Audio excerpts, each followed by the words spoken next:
nothing this week. Under E, under consent agenda, I have no recommended pulls. Does anyone else have a pull from the consent agenda they want to discuss? Seeing none, is there a motion to approve the consent agenda? So moved. Second. Motion second, any other discussion? No other discussion, all in favor say aye. Aye. Opposed, pass. All right, Dustin? Yes, sir. Judge, if we could go to item N1, this is discussion and or action on matters regarding COVID-19. These case numbers have decreased for the hospitals. All right, Judge, do you want to accept that for recording purposes? Yes, is there a motion to accept that report for recording purposes? So moved. Second. There's a motion and a second, any other discussion? No other discussion, all in favor say aye. Aye. Opposed, pass. All right, if we could go to item N10, presentation from Texas State Technical College regarding Central Texas Industrial Training Center. There's a mismatch between the number of jobs that are available and the number of people that are available to fill those positions. Move to accept for recording purposes. Second. Have a motion and a second, any other discussion? No other discussion, all in favor say aye. Aye. Opposed, pass. All right, if we could go to item N6, this is the Greater Waco Chamber of Commerce Monthly Economic Development Report for January 2022. Know that we have had one project announcement for this first quarter, and that was in McGregor with Messer. All right, if there's no questions, there a motion to approve the chamber report for recording purposes? Motion to approve. Second.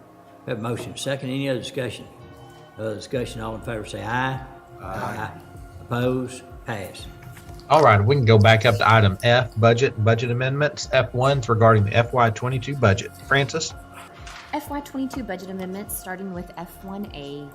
Is there a motion to approve F1D through F1I? So moved. Second. We have a motion, second, any other discussion? No other discussion, all in favor say aye. Aye. Opposed, pass. Under item G, bids, RFPs, RFQs. G1 is authorization of recommendations. G1A regarding bid 22-004, aggregate surface treatment for delivery and pickup. All right, what's the pleasure on items G1A? Motion to approve the purchasing director's recommendations on the bids. Second. We have a motion, second, any other discussion? No other discussion, all in favor say aye. Aye. Opposed, pass. All right. All right, item G1B regarding bid 22-005, asphalt emulsions for delivery and pickup. Not what's the pleasure, of court? Move to approve the recommendation of the purchasing director. All right, is there a second? Second. All right, we have a motion, second, any other discussion? No other discussion, all in favor say aye. Aye. Opposed, pass. I'd like to go to item L1. We have Shane Turner and Fiona Bond here. This is regarding the U.S. Department of Treasury Coronavirus Local Fiscal Recovery Fund American Rescue Plan Act, discussion or action regarding the eligible expenses and our funding guidelines, reporting requirements, and funding request. So I'm Fiona Bond, Executive Director of Creative Waco, and of course this is Shane Turner, owner and operator of the Hippodrome. All right, so we will recess until 1 o'clock tomorrow. So it's 11. All right, good morning. Let's call court to order. Today is Tuesday, March 1st, 2022. It's 9 a.m. Proof of posting, please. The agenda was posted on Friday, February 25th, 2022 at 3:10 p.m. Thank you. And if anyone has a public comment, they can come forward now from the audience. Yes, sir. My name is Shannon Caraway. I'm Vice President for Business Development for a company called Solar Prime. Currently, we're trying to develop another 300 megawatt solar farm and 300 megawatt battery energy storage project here in McLennan County. And it's out north of Trading House Creek Reservoir, that area there. We're preparing to submit a proposal to this body soon for a county tax abatement abatement for the project, and just wanted to stop by ahead of time, introduce ourselves, and tell you what we're doing. Going to D on the proclamations, resolutions, we have nothing this week. Under E, under consent agenda, I have no recommended pulls. Does anyone else have a pull from the consent agenda they want to discuss? Seeing none, is there a motion to approve the consent agenda? So moved. Second. Motion second, any other discussion? Discussion, all in favor say aye. Aye. Opposed, pass. All right, Dustin? Yes, sir. Judge, if we could go to item N1, this is discussion and or action on matters regarding COVID-19. These case numbers have decreased for the hospitals. All right. I pledge allegiance to the flag of the United States of America and to the republic for which it stands, one nation, under God, indivisible, with liberty and justice for all. And now the Texas pledge. Honor the Texas flag. I pledge allegiance to thee, Texas, one state, under God, one and indivisible. Thank you, Steve. Yes, sir. All right, at this time, if there's any members of the audience that want to make public comments, please come forward and do so at this time. Yes, just come up here where the microphone is and give your name and address, and you have about 3 minutes. Good morning. First, I want to thank you for the interpreters. They helped me so much. Thank you.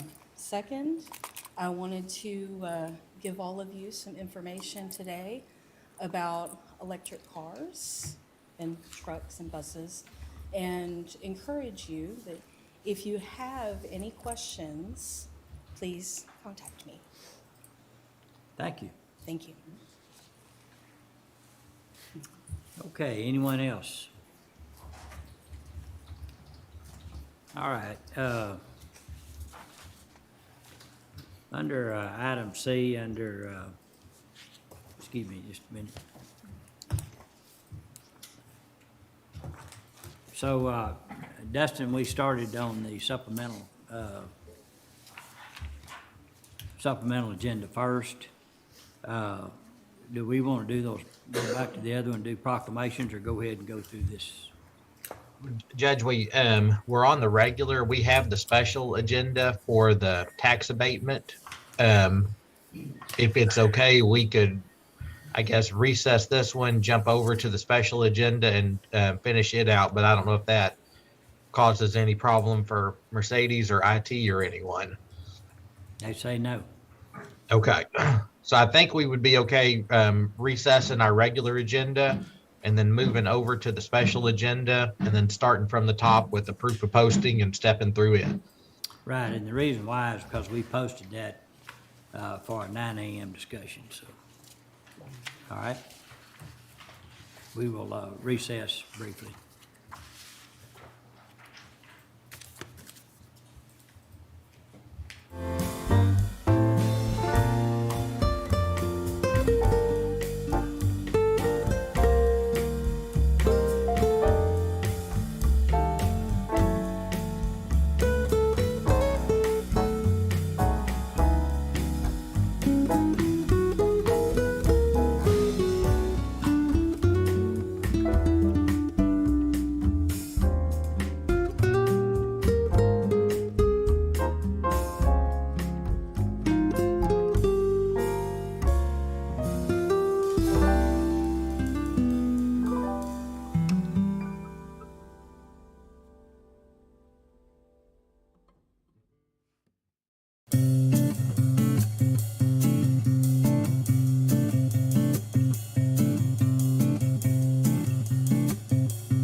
Second. Okay, going to the special agenda. Under item C, under contracts, interlocal agreements and memorandum of understandings. Under one's consideration and approval of tax abatement agreement between McLennan County and Aston Johnson Manufacturing. So, Dustin, All right, and Judge, is Chris in court to address this? she is not here yet. I know she's on her way. Okay. Well, Judge, I can start out and kind of step through it. And so this is for the construction and operation of a nonwoven technology manufacturing and distribution facility. They will invest no less than $22 million in real property improvements and no less than $18 million in new taxable tangible business property improvements on the land. It will create 36 full-time jobs through the end of 2026, and the percentage of the real property abatement, it's 90% for all 5 years, and then on the business personal property, it begins at 60% in year 1, goes to 50 in year 2, 40 in year 3, 30 in year 4, and 20 in year 5. Chris is here. Chris, any additional comments? I would just say that just to give you a little bit of idea of who the company is, they've family owned and operated. They've been in business for 230 years. So they're internationally headquartered, but their U.S. operations are based in South Carolina. They have 19 locations across the world, and we are glad that they are looking at Waco for this new advanced manufacturing operation. Dustin shared with you the information about the tax abatements. The project itself is a 200,000 square foot nonwovens production facility that would be located in the Waco International Aviation Park. So to give you perspective of where that is, that's where Sanderson Farms, L3, Sherwin-Williams are located. So that will go into the La Vega School District. They would have 36 new full-time employees by December 31st of 2026. And when you look at the value of the proposed abatement schedule, you're looking at the abatement value on the real property for the county being $420,000 worth of savings to the company. But over a 10-year period, the county would generate over $514,000 in new real property taxes. And then when you look at the personal property side, and again, that excludes inventory. So this is just on the equipment piece. You're looking at $127,000 in abated value and $356,000 in new taxes generated for the county over that same 10-year period. So overall, the net new taxes generated for the county over 10 years would be $871,000. Okay, and this had a code name of Project Feller. Yes, sir. We had discussed it before in executive session. Correct. So this is just firming that up. Yes, sir. Are there any questions anyone would have? We will come back to you with a program project agreement through the Economic Development Corporation, but that'll be at a future meeting. All right. What was the code name on this one? Pillar? Okay. I just want to thank you again for investing on the eastern side of the county. I think this is, I want to say, is this the third project? I'm sorry, is this the third or fourth project since 2018? Yes, ma'am. I believe so. Okay. We have a couple of others that we're working on right now too. So this won't be the last. See, it is true. The squeaky wheel gets the oil. See, I kept saying, what about my side, my side? So thank you. Thank you. Okay. And Judge, I did just want to point out that this meets the 30-day notice requirement now for tax abatements. We had posted this agenda back on February the 11th. Thank you, Dustin. So the only thing needing now is a motion to approve. So move. All right, is there a second? Second. Motion made and second. Any other discussion?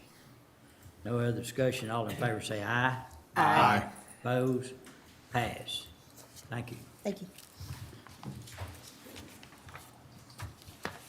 So Judge, we can adjourn the special agenda and move back to our regular Commissioners Court agenda. All right, we stand adjourned in this, on this agenda.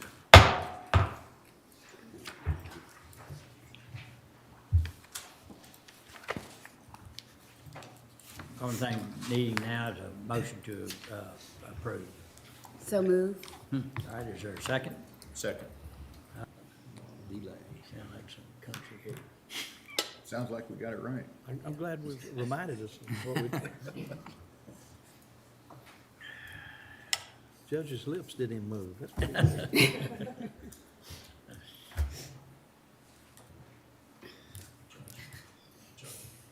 Ready? All right, let's call the regular scheduled meeting, Commissioners Court, for Tuesday, March 15th. It's already been, posting's already been read. It is 9:11.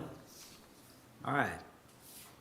Going to proclamations and resolutions. Call on, under D1's proclamation, recognizing and honoring Detective Michael Hutchison on his service to the McLennan County. And we have Captain January here to accept the proclamation. So, Commissioner Smith. We'll read the proclamation. Go ahead and read it, or just, okay. It's, yeah, I think it would be appropriate. Yeah, okay. Yes, I'm pleased to be able to do this to honor Detective Hutchison. It will also be entered into, of course, a permanent part of our minutes, and then I think it'll be presented to him Saturday night, I think, at the benefit, my understanding. That's great.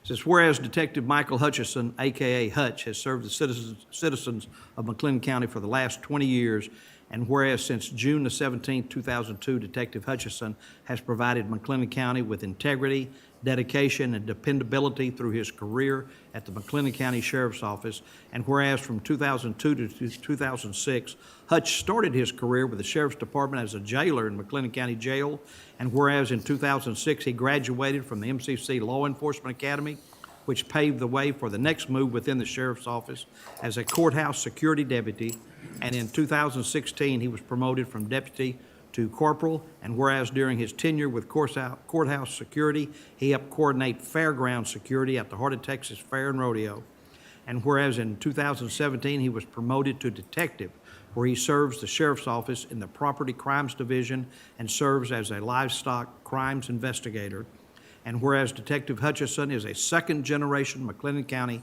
deputy sheriff and was proud to watch his son carry on the legacy and become a third-generation McLennan County deputy sheriff in December of 2021. Whereas the McLennan County Commissioners Court, mindful of the importance of the dedication and contributions made by its employees, believes in the significance of recognizing those individuals who positively affect the communities in which they work and live.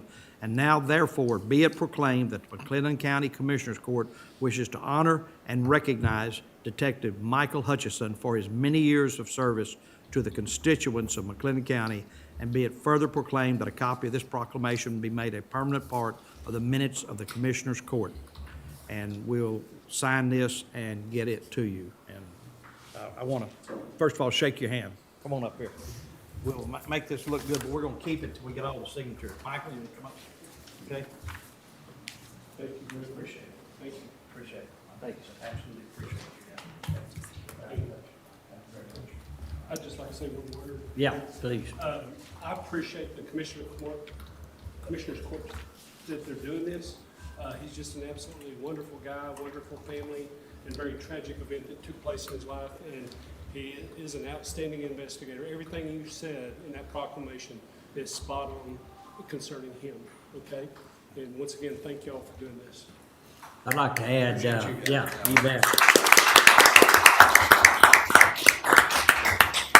I'd like to add that I worked with Hutch out at the fairgrounds as a volunteer when I was volunteering there, or still am, on security. And, you know, we always felt very comfortable that it was all organized and we could depend on Hutch and SO to really have a presence out there and be effective. And great guy.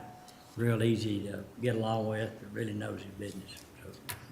So Y'all keep him in our prayers. he actually recovered some property for me one time that had Really? been stolen Yeah. about a few years back.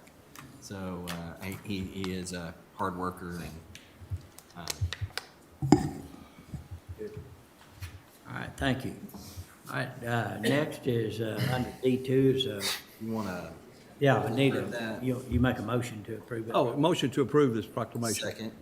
Have a motion second, any other discussion? No other discussion, all in favor say aye. Aye. Opposed, pass. All right, under D2, proclamation in loving memory of Mr. Edward Allen, the Flea Bell. Commissioner? Well, good morning, and thank you all. In fact, the next 5 proclamations are coming from my sponsorship, so if there's no objection, I'm gonna go ahead and do all of them together. Okay. D2 and D3 are ratifications. The first one was in loving memory of Ed Bell. He may predate some of us on the court, but he's a native of Waco, McLennan County, Texas. He was a graduate of the historic G.W. Carver High School. He went on to play in the National Football League for the New York Jets. And I was so proud to have him as a church member. He passed last month, and so this is a resolution of bereavement that I'm asking to be ratified. We sent it out to the court. It was standard wording, as all of them have been in previously. The same goes for D3, and many of you all may know Mr. James McCoy. This one also was a resolution of bereavement in love and memory of Mr. James McCoy. He's part of the duo, the McCoy Brothers, a gospel group here in town, and he was also one of the original organizers of the Juneteenth event when we had it on Elm Street back in the 80s. Just a phenomenal man. He was really instrumental in helping with the funding of the Darcyville Memorial. And as a U.S. Veteran of the Army, United States Army, I mean U.S. Army, as a veteran of the Vietnam War, you'll see his name on the memorial. And so those two, it was kind of hard to say goodbye to, but those resolutions of bereavement, anyone is hard to say goodbye to. But those two have been really impactful in our community. So I offer those as ratifications. The next one is the Sigma Phi chapter of Chi Eta Phi sorority. Seems like a mouthful, but that is a nursing sorority that is going to be having their regional conference here this week. Good. They open on they'll have their opening ceremony on March 17th. And so I just thought, especially during this time of the pandemic, those of them who have been serving on the front lines. So this is an acknowledgement of that international sorority that's coming to town for their conference. And D5 is National Therapy Animal Day. And Commissioner Perry, when I did this one, I thought about Ann and how she would be so proud of me. And I do take pleasure in serving on the Animal Welfare Board. But I think we do need to give attention to those other unsung heroes in our community that have a positive impact. And so we're going to acknowledge National Therapy Animal Day. I'm asking D6 that we go ahead, and we're going to defer that one for today, and I'm going to give you all some more information. Ms. Porter is here this morning, Teresa Porter. And what we want to do is just acknowledge the month and kind of just highlight the fact that that is a technology that is available, but we're going to give the court more information on that one. So I'm going to ask that we approve D2 through D5, and I'll come back with a motion to defer D6. All right, and that's a motion on D2 through D5? Yes. Okay. Second. Motion second. Any other discussion? No other discussion. All in favor say aye. Aye. Opposed? Pass. Commissioner, I do have to ask one question, though. Yes. The nickname, The Flea, played in the NFL, he must have been quick. He was, and he had to be. They said he was one of the smallest players back then, you know, because this was before all of the new standards that they have to keep players safe. Ed played back in the 80s. He played with Joe Namath. In fact, he's in the records book for catching one of the longest passes from Joe Namath. He was 160 pounds, and he said he had to be fast. Thank you. All right. A motion to defer D6. All right, is there a second? Second. All right, motion made and second. Any other discussion? No other discussion, all in favor say aye. Aye. Opposed? Pass. Okay, Dustin? All right, Judge, I believe under the ARPA items that we have representatives from the Syntax African American Chamber of Commerce. Is that correct? Yes, and reference in the ARPA activities that earlier in the year, we approved a funding for $50,000 to the Syntax African American Chamber of Commerce. So I know there's some representatives here, and that funding was approved, and I think, did somebody want to make a comment, or? Yes, we have the executive director this morning, Mr. John Bible, who will come forward. We have Vice President of, I want to say Economic Development. Okay, did I get that right, Ms. Pate? I've known Miss Pate since she was a young girl. But they are here this morning. I love you all's theme, empowering our community strengthening our community by empowering businesses. And so I know it was an honor to cast one of the 5 votes for your small business equity loan. Well, first of all, good morning to everyone.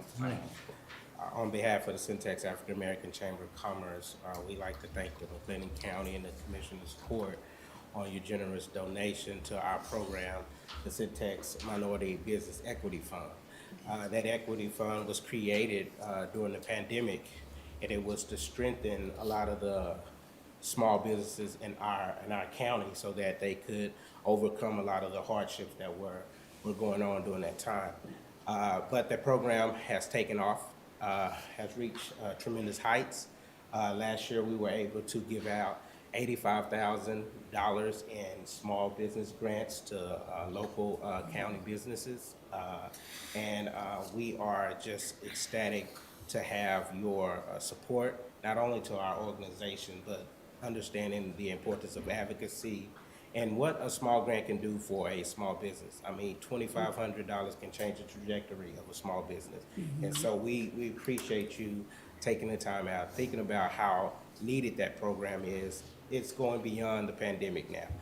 It's going to become a staple in our community, and we're so proud of it and so proud of the support that you've given us. I'd also like to add, if I may, thank you.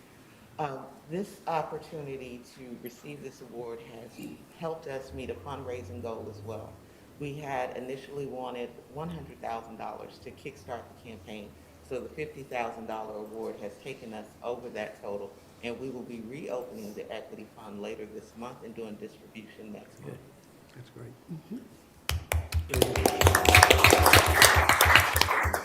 Thank y'all very much. They are here for a special presentation, and you good-looking group of guys, they would like to take a picture with you all. Where are they?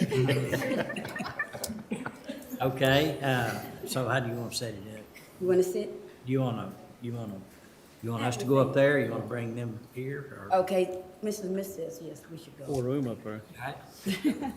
I need room.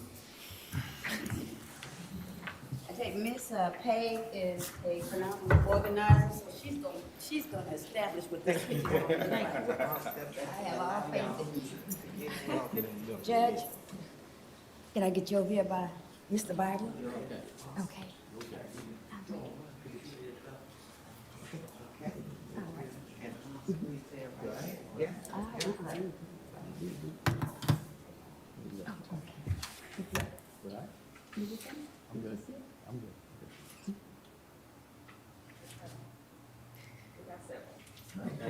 Thank you, guys. Appreciate the work you're doing. All right. Make a trip.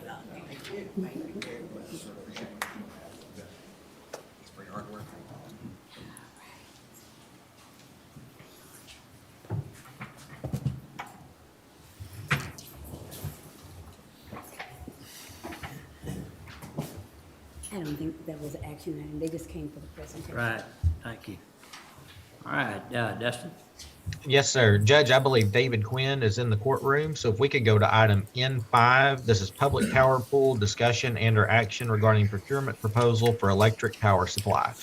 And Commissioner Jones, I didn't know if you wanted to give a introduction on this item as well. Sure. Thank you. You want to pass them? You okay?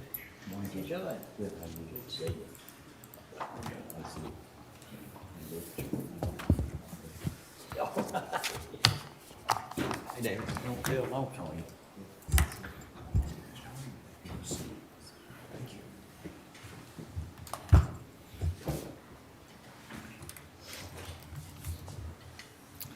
Thank you, Judge. Thank you, Commissioners. My name is David Quinn. I am the Program Manager for Public Power Pool. I appreciate the opportunity to come and talk to you and see you again in person, and I wanted to give you a quick update on where we are with our procurement. There is a presentation on the right-hand side of that folder I just handed out.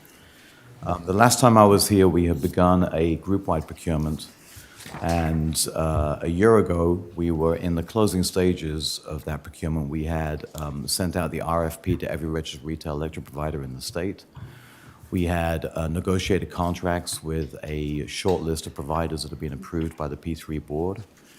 And then we had entered into the final round of indicative pricing prior to requesting executable pricing that we thought would get you maybe below what you were currently paying under the current contract through 2022. So we were in the final stages of that, and then the winter weather hit, and it threw markets into total disarray. The P3 board met and instructed us to suspend the procurement because we weren't going to be able to meet our price targets. So we put the procurement on hold. We worked with members as we fought with the retail electric provider regarding line losses and UFE charges that were incurred because of the winter weather. We created a deferred payment program for members that wanted to spread the cost of those increases over time. And since then, we've been monitoring the marketplace to see if there's an opportune time for us to be able to re-enter and secure a rate that will be close to what you're currently paying. Your current rate is 3.41 cents for the 3-year term. In 2022, that is 3.46, almost 3.47 cents a kilowatt hour. The procurement proposal that we sent out a month ago contained our revised rate estimates, and those are presented on page 7 of that handout. It's the most important part of the procurement proposal.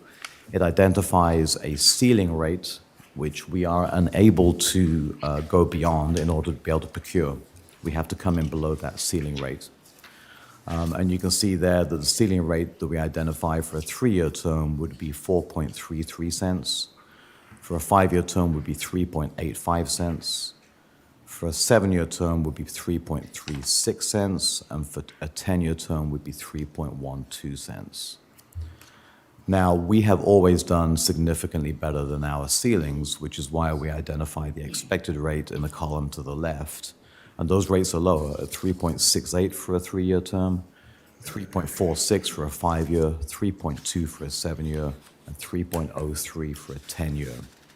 These are rates that we'll be targeting. This is what we reasonably expect to be able to procure at, but that spread gives us flexibility in the marketplace, especially as we go through, we continue to see market volatility in the spring months. The board has given us until the end of July to procure. If we're unable to meet our ceiling rates, then we will suspend the process and send out revised ceiling and target rates based on market conditions. Maybe now's a good time for me to pause and answer any questions. Any questions, any comments? Just appreciate the work you're doing.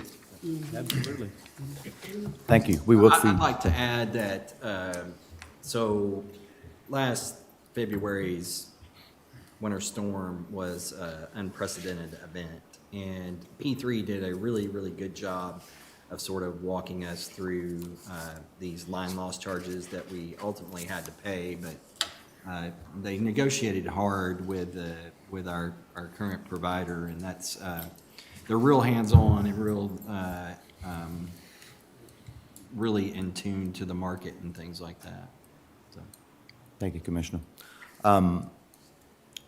With regard to the line loss exposure, I think maybe it'd be worth giving you a little more additional information. The reason why we float those line loss charges instead of fixing them is because we want to avoid any cross-subsidization between members. We don't want any member to benefit at the expense of another. And if we fixed that premium across the group as a whole, then we would create that situation. In addition to which, if you flip to the last page, you can see that policy of floating the line loss costs identified at the bottom there has worked to your benefit since the program began. In fact, you've saved $126,000 from that policy of floating the cost of line losses instead of fixing them at the beginning of each contract. Now, one of the things that we pride ourselves on at P3 is giving you budget stability. We know that's important to you. So any unexpected charges like this threw up a lot of red flags, which is why we went to bat on members' behalf to try to defend you against these cost increases. But that $48,300, which we estimate you paid because of the line loss exposure, is a quarter of what you would have paid since 2002 had we fixed the cost of line losses. So we think that that's the most pragmatic approach. The program is designed on a rational basis with all of these considerations taken into consideration when we design the contract. We will continue to propose that these line losses be floated at market instead of be fixed. Excuse me. If any member wants us to pay that premium on their behalf to fix that cost of line loss, we will do that for individual members, but our recommendation is that we continue to float. Okay. And I think the way I understand it, we only have to take action if we don't want to go forward with this program. And so, yes, need a consensus of the court, just in a discussion, is we feel good about where we are and those things. I'm comfortable with what we're doing, absolutely. And David, I'm going to reach out to you. I'm representing another entity that I'd like to talk to you about, so. Absolutely. Absolutely, Commissioner. Yeah. The more members, the better. That's right. I mean, we have 100 members, and we've actually reached that point where adding new members probably wouldn't benefit the existing membership because we already have the economies of scale. It's tight, but it'd be potentially a good thing for an additional new member by themselves to be joining this group at this time as we look to move out into the marketplace. Okay, thank you. Thank you very much. Good to see you. Thank you, Judge. Good to see everybody. I'm glad everybody's staying well. And my card is inside the folder. If you ever have any questions or you need any additional information, just please give me a call. All right. Good luck on managing getting back on I-35. You told me you had trouble trying to find the off-ramp. Yeah. I finished up on 84, I think, to be able to come back around. Yeah. Thank you, Judge. Thank you, Commissioner. Thank you. Okay, Dustin. All right, Judge, if we could go to item N3, discussion and or action regarding Robinson Industrial Business Park Project, including interlocal cooperation agreement with the city of Robinson. Judge, did you want to discuss this? I know we have Craig Lemon in the office, in the courtroom, as well as Yeah, Chris I'd like to Collins. ask Craig and Chris to come forward in case there's any questions. We can have them on the recording. But this is an exciting project for some industrial property that's located in the city of Robinson. And they've got, I'll let Chris talk about this, but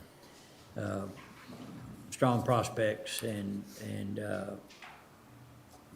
ready to move forward. And so a TERS was created that would allow city of Robinson to start creating a revenue stream from tax abatements created by the TERS. And in the future, they should be able to, it'll help them I guess you'd kind of call it paddle our own canoe regarding economic development, but we're partners with City of Robinson like we are with the other cities in the community, and look forward to seeing some development over there. So Chris, you might explain where we are with everything. Yes, sir. Well, what we've, one of the areas that we've been working on is the development of the Robinson Business Park, and that is owned by the Waco Industrial Foundation, but certainly partnering with the City of Robinson and partnering with McLennan County to help develop that portion of the greater Waco region. The area is 635 acres in total that the foundation's owned since 2013. Has a lot of great attributes to it, but one of the things that I think has prevented it from really developing out is the lack of a road access into the property. And what we have before us is an opportunity to bring some much-needed warehousing into the marketplace. We have a local developer that's currently considering that, and with the project, the incremental increase in taxes generated there would help pay for a portion of the first phase of road construction into that. In addition to Robinson financially participating in that, the Waco Industrial Foundation plans to make, to also be a financial partner in that. And then I think your consideration today is for additional funding, participation by McLennan County in that first phase too. So Craig, anything that you want to?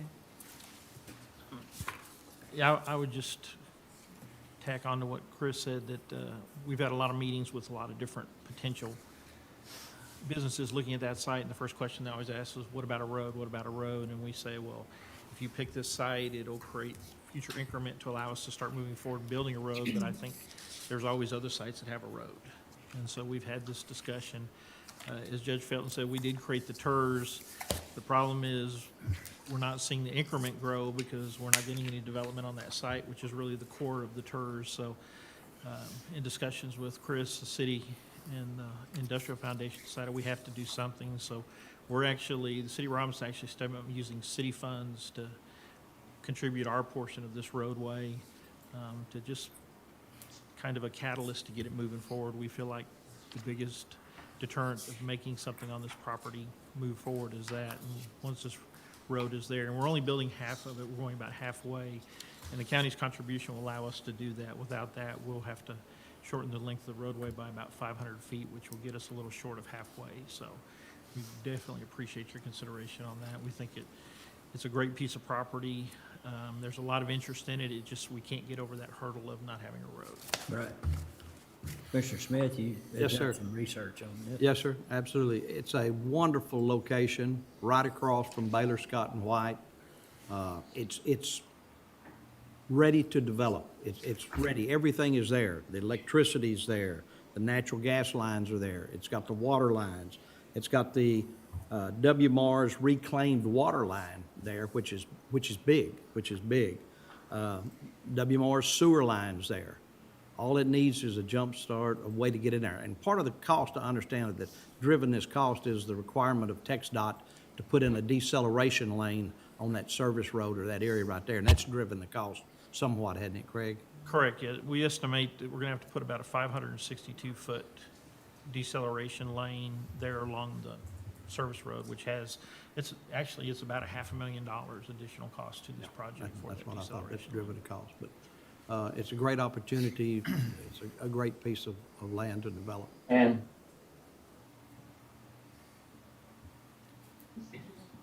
Mike, were you going to say something? no, I'm sorry, I forgot I wasn't on mute. Okay. And I guess, Mike, you might explain that the reason why we can do this, it's a little different than most of the interlocal agreements we have with the city when we're doing projects such as this.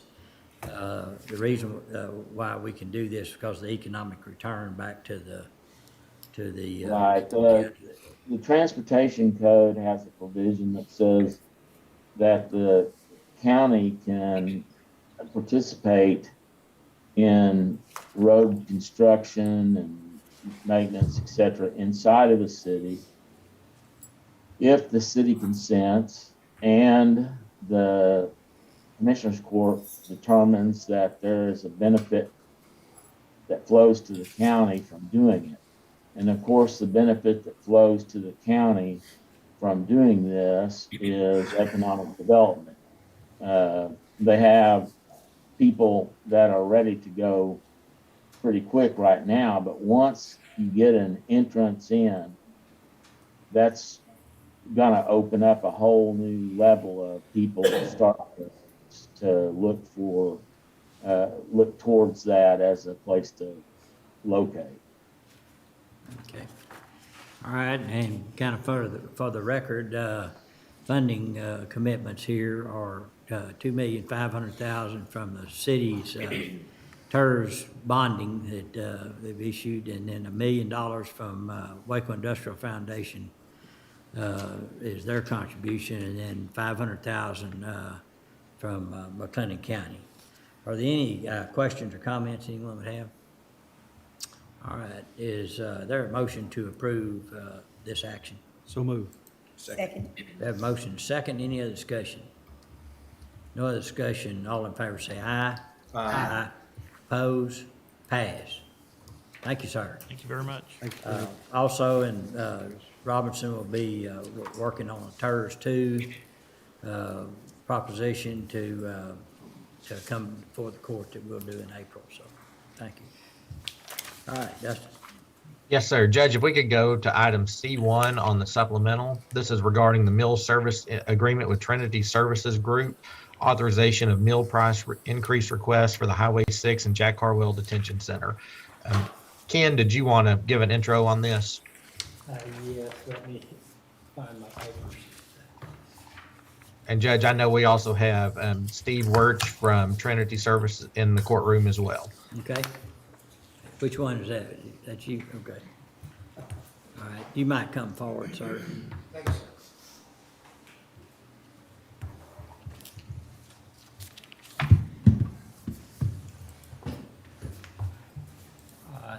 If I may, I'll start off. We received a letter from Steve, basically requesting let's just say a cost increase for their meal services at the jail.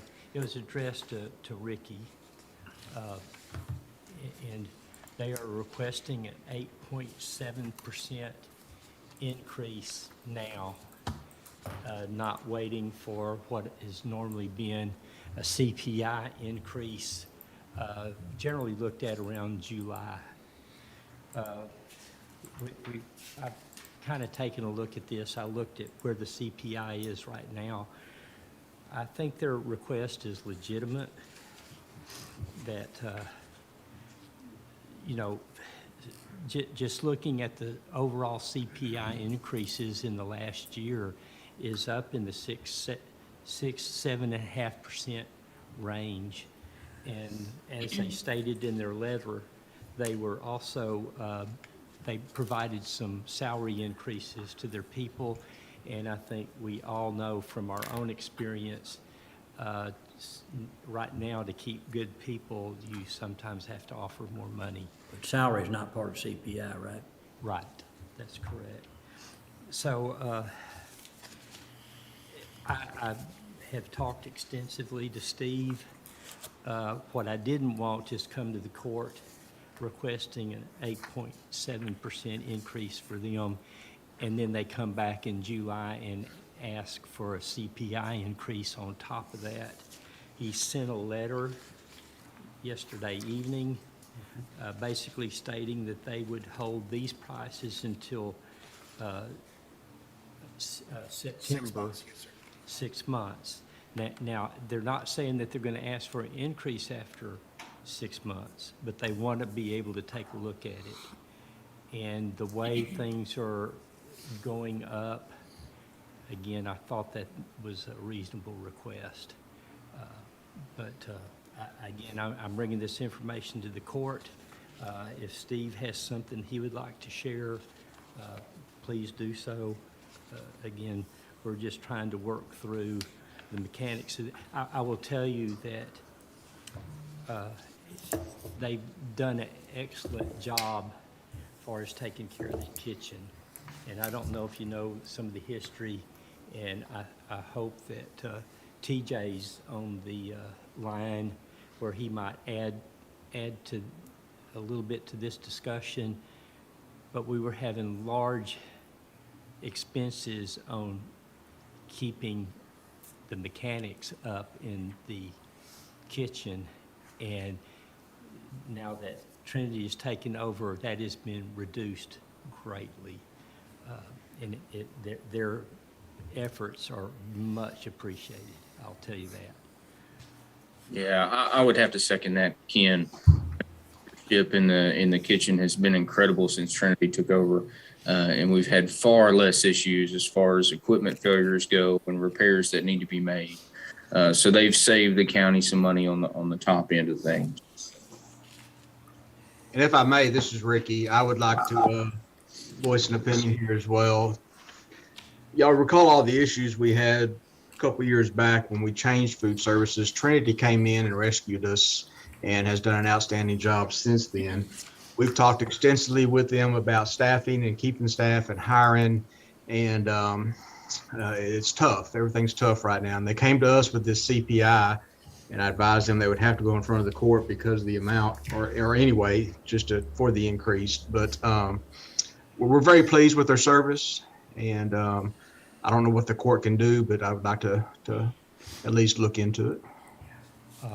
And just in dollars, just to share, I believe Francis looked at this, I looked at this. We're fairly close in what we estimated. I think Francis estimated about 144,000.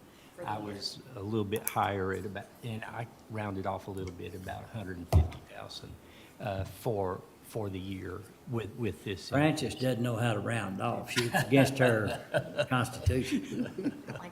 She's an auditor. Just a question I have going forward. I mean, it seems reasonable, but this is right at a 13% increase in a year, right? Yes. In total. Yeah, we were 4 point something last year. 4.2 last year, yes.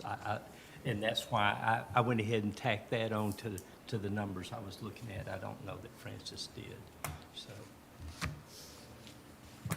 Well, first of all, we want vendors that do a good job, and, we expect that. We pay money for that.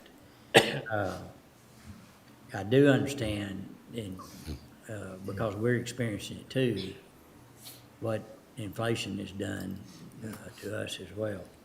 The thing I am concerned about is that one of the reasons why we do contracts over time is to protect ourselves on pricing, where we can depend that price is not going to change until at least the next budget year or whatever term of that contract is. And to change that, in other words, let every vendor come back and say, hey, right in the middle of the contract, we've experienced more, and we need to pass that on. Well, what was the purpose of the contract to start out with? And so, I definitely think we need to keep doing business with you guys. But what assurance are we gonna get that we don't, in the middle of the contract again, go up? I mean, you need to be able to commit to the term of the contract. Yes, sir. First off, thank you, commissioners, for meeting with us. It continues to be an honor and a pleasure to be a partner with McLennan County. As for assurances, sir, we're just in unprecedented times right now. I understand. Supply chain issues, tariffs being implied, dock prices going up, gas prices going up. Now we have bird flu in the west and the central United States. And the reason why we have asked for this is because of the Exhibit A and the financial arrangements of the contract. Talks about how if any extenuating circumstance not in fault to the county or to Trinity happens, we can get to the table and adjust the price per meal. This is not to increase profit. This is to balance out operating costs. Throughout COVID, we've tried to keep it as low as we can. But even since we wrote this letter, we've seen inflation go up 1.9%. So that's since December, when it was at 6, now it's at 7.9. And unfortunately, there's just, in today's world, there's no guarantee. We will do everything we can. We operate with integrity and honesty. We're transparent.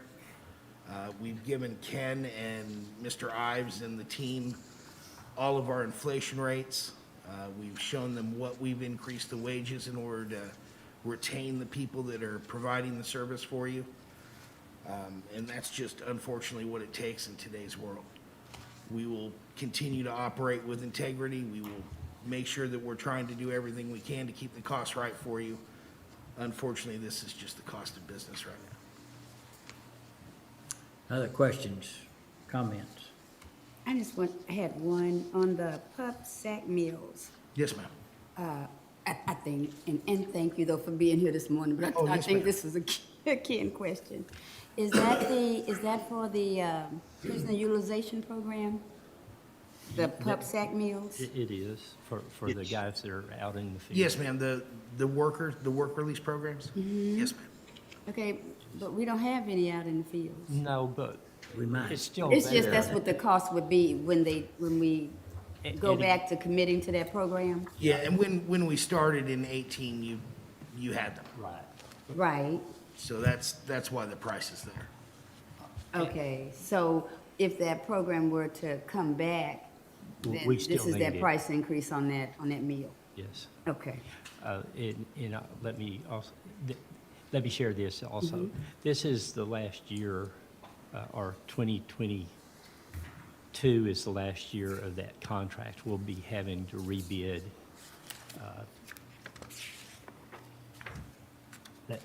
I'm sorry. Mhm. We will be having to rebid soon, 2023, I believe. 18 plus 5. What I also see, and I commend you for, I'm just wondering how frequent you have to do that on the special religious meals. What does that entail? And Kosher that's just an meals, interest kosher, question. halal, Passover, things of that nature, anything that it takes to accommodate an inmate's religious preference. Okay, that happen often? I would have to get with your director here, but yes, ma'am, I do know that you have at least had several kosher. We do have several, Commissioner Miller, and it seems to be growing. It fluctuates depending on where the inmates are from, but we do provide several different religious meals. I did not know that, so I just commend you on that. Thank you, ma'am. So your company is based out of Florida? Yes, sir, in St. Louis. St. Louis? Both, yes, sir. Oh, okay. And you're just the representative here in the Texas region? Or? Yes, sir, that's correct. I'm the district manager for the West region. I cover Texas, Oklahoma, Utah, Idaho, Montana, and Kansas. Okay, and so, how, would you say, that I'm trying to come up with a smart sounding question, I'm guessing that the prices are worse in other places and better in some, and are y'all nimble enough to be able to do that, or is this across the board? This is the average across the board, sir. There are higher places, of course. Yeah. In the north, especially with supply chain and transportation is a big issue, a big cost driver.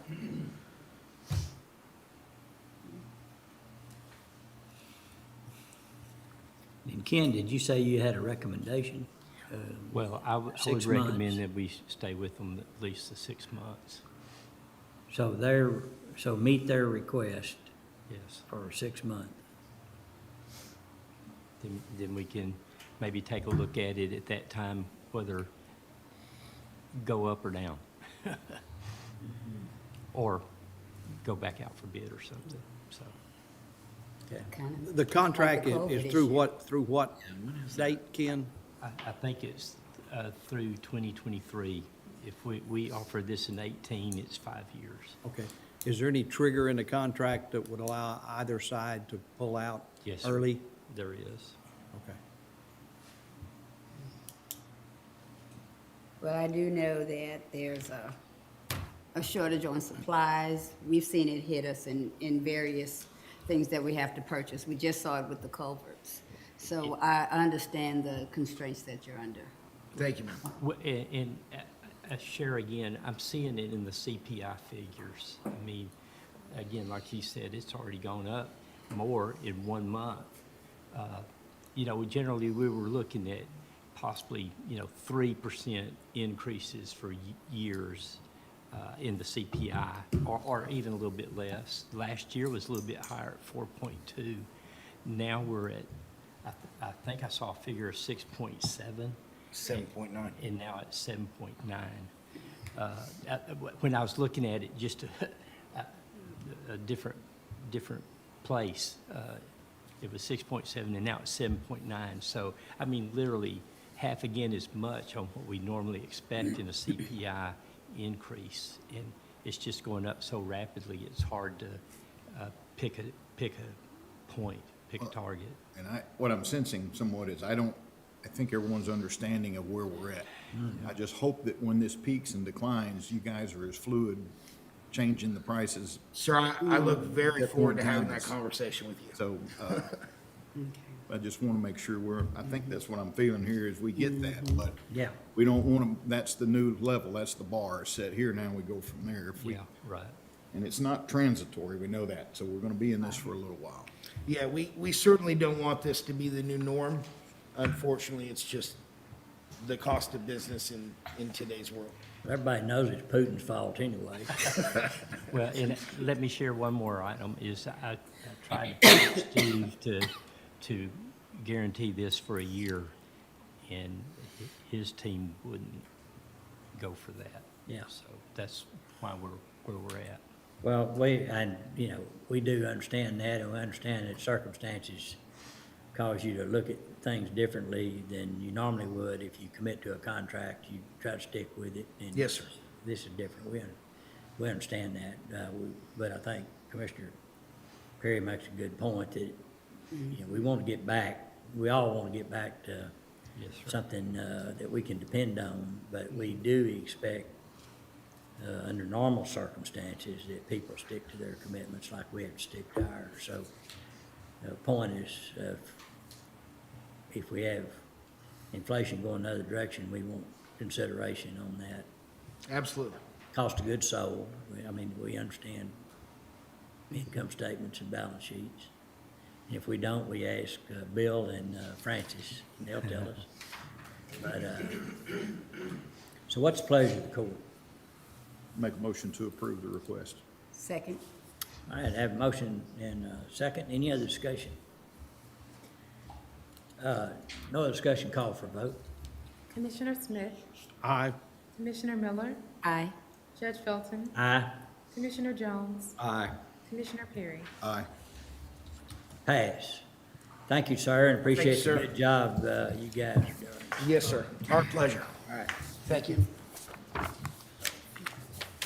Okay, Dustin? All right, if we could go to item N1, discussion and or action on matters regarding COVID-19. Elizabeth, did you have any update for today? I'll just give a quick update just based on the report Health District put out. Our update, we are community level. We are now considered low just based on our current case count and hospitalization. So with the new CDC guidance, McLennan County is at that low community level of transmission. Good. What is our active number right now? Our Ooh. cases? I will find out, and if you give me 2 seconds. New cases, we had 6 new cases as of yesterday. And are we not getting active cases anymore? No, I believe they've stopped doing those with the Probably new not low guidance. enough, I guess, that it. Yeah. Yeah. Yeah, and there's 8 residents that are currently hospitalized for McLennan County. Okay, thank you. Of What's so that trauma service M is, it's almost like The last below one, 5%, isn't it? The last. Our hospitalization rate for TSAM is 1%. Yes, under 1%. Okay. But that's all the information I have. So we are looking good for our county. So things are looking better. All right. Judge, while we have Elizabeth, we have item N6, discussion and or action regarding proposed inspection standards for volunteer fire departments. I believe Elizabeth can give us an overview, and Commissioner Perry, I know you visited with the association as well, so I don't know who you prefer to start. Elizabeth, fire. All right. Perfect. So the association has proposed this criteria. We brought this to court, I believe, sometime last year, I want to say. It's an inspection sheet that they are proposing that would go to the volunteer departments that are funded by the county and the commissioner's court. And so it's a training compliance that looks at NIMS, training, staying in good association with the standing, their response, internal equipment. They're proposing to tie that funding to their annual $5,500 amount. This not only promotes accountability for the funding they do receive from the county, but also making sure that they are able to safely respond and being able to respond appropriately.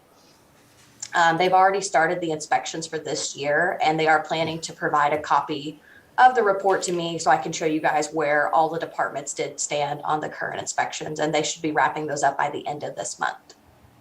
And the only thing I'd add to that, and thank you for presenting that, Elizabeth, is Yes, sir. at the time when they brought that to us, they thought we had approved it and that they could use it to enforce whether or not they get their funding. And that's well, that wasn't what happened. We saw the report, we liked it, but so they wanted this action taken today so they can use that as some leverage to make sure they keep up with their training and that they're on board before we give the additional fundings to them each year.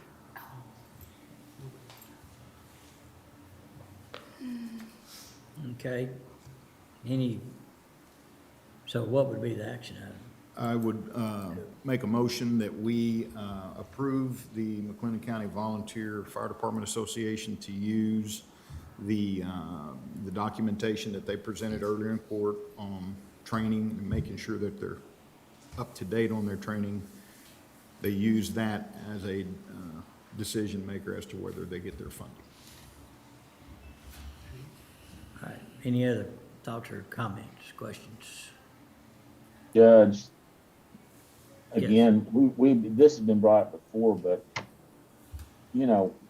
volunteer fire departments, they're truly volunteer. And to the extent you make a punitive situation, it creates a strain for them. And I mean, a lot of them are just on the line of whether they want to stay volunteering or not. You can catch more flies with honey than vinegar. And I would think that a better way might be, because we've had it at 5,500 per year for years, is to come up with some sort of increase in the amount if they pass, instead of a decrease in their amount if they don't have all the items. I understand what you're saying. And please understand, Mike, this is their request. This is not Elizabeth's or my request. This is something they want to impose on themselves. Okay. But I understand what you're hearing. I don't have a problem with that. At some point in time, I think we do need to look at making additional funds available. Dustin and I talked about this briefly this morning too, and I kind of understand both ways.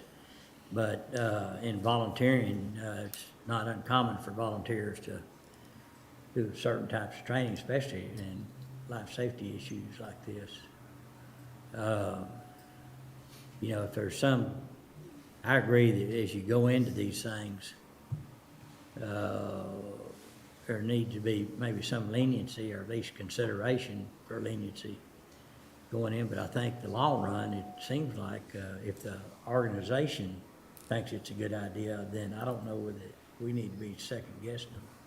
That's kind of what you're saying. Right, right. This is a request that they've had Yeah. And they just assumed when they presented last time, and we all looked at the document, that they said it's the minimum amount of training. This is not above and beyond, other than what they should have every year. Is this training that's associated with a cost to the volunteer fire departments?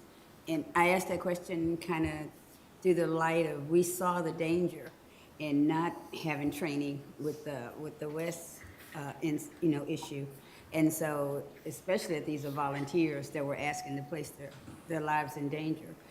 And so I'm wondering if it's training that's associated with a cost, perhaps the county could look at the consideration of helping those departments with the cost of that training, because I can't see anyone not doing the training, but I could see maybe cost being an impediment to it. Elizabeth, you know the answer to that. Some of the training actually is going to be some of our online courses and their FEMA trainings in particular that they're trying to emphasize, like our NIMS 100, 200, 700, 800. Those are free online courses that FEMA offers. There's 300, 400, which are in person. Again, that is also a free training course. And the association does work to bring training for the volunteer departments to attend at no cost to them. That is something that is part of the overall association's mission to help the volunteer fire department stay compliant. Okay, so the training that they're requiring them to take is free? Yes, ma'am. Okay. Good point.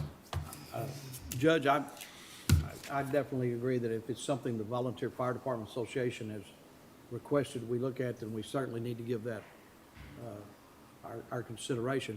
One thought I had would be, on the incentivizing part of it, would be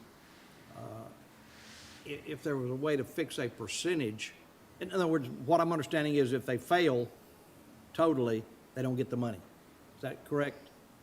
They have to pass an inspection. They have to pass the Yeah, they have inspection to to get. pass an inspection to receive the But funds. is there a way to assign a percentage based on like these 20% valuation, 15%?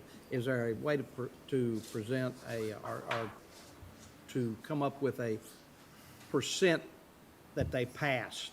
Like they passed 80% of all of this, That's in what which that case they says, could get 80% of the funding, or they passed 50% of it, they get 50% of the funding, or so forth, instead of a all or nothing type deal. That was my question. Commissioner, that is the plan. So at the very bottom, it talks about there's 1 point is 1% of the McLennan County funding valuation. So it's looking at, based on how much of they pass the criteria, is how much money they will receive. So that is what they are looking at. That is part of the plan already? Yes, sir. Okay, I didn't understand. Okay, thank you. In listening to what you said earlier and listening to Elizabeth, and then the frame of reference that we know we have from past experiences, sometimes, we're volunteering, we have a lot on our plate, and maybe we don't have the time for the training, but we have seen the urgency and the importance of really, they need that training. I could support tying their funding to passing the inspection. Is that a second to my motion? Yes, it is. I was gonna ask that we need to second your motion. Okay. Yes, that would be. All right, there's no telling how many fires they've already put out since we started the discussion. All right, we have a motion and a second. Any other discussion? I just want to make sure that we're adopting a plan as presented by the Volunteer Fire Association.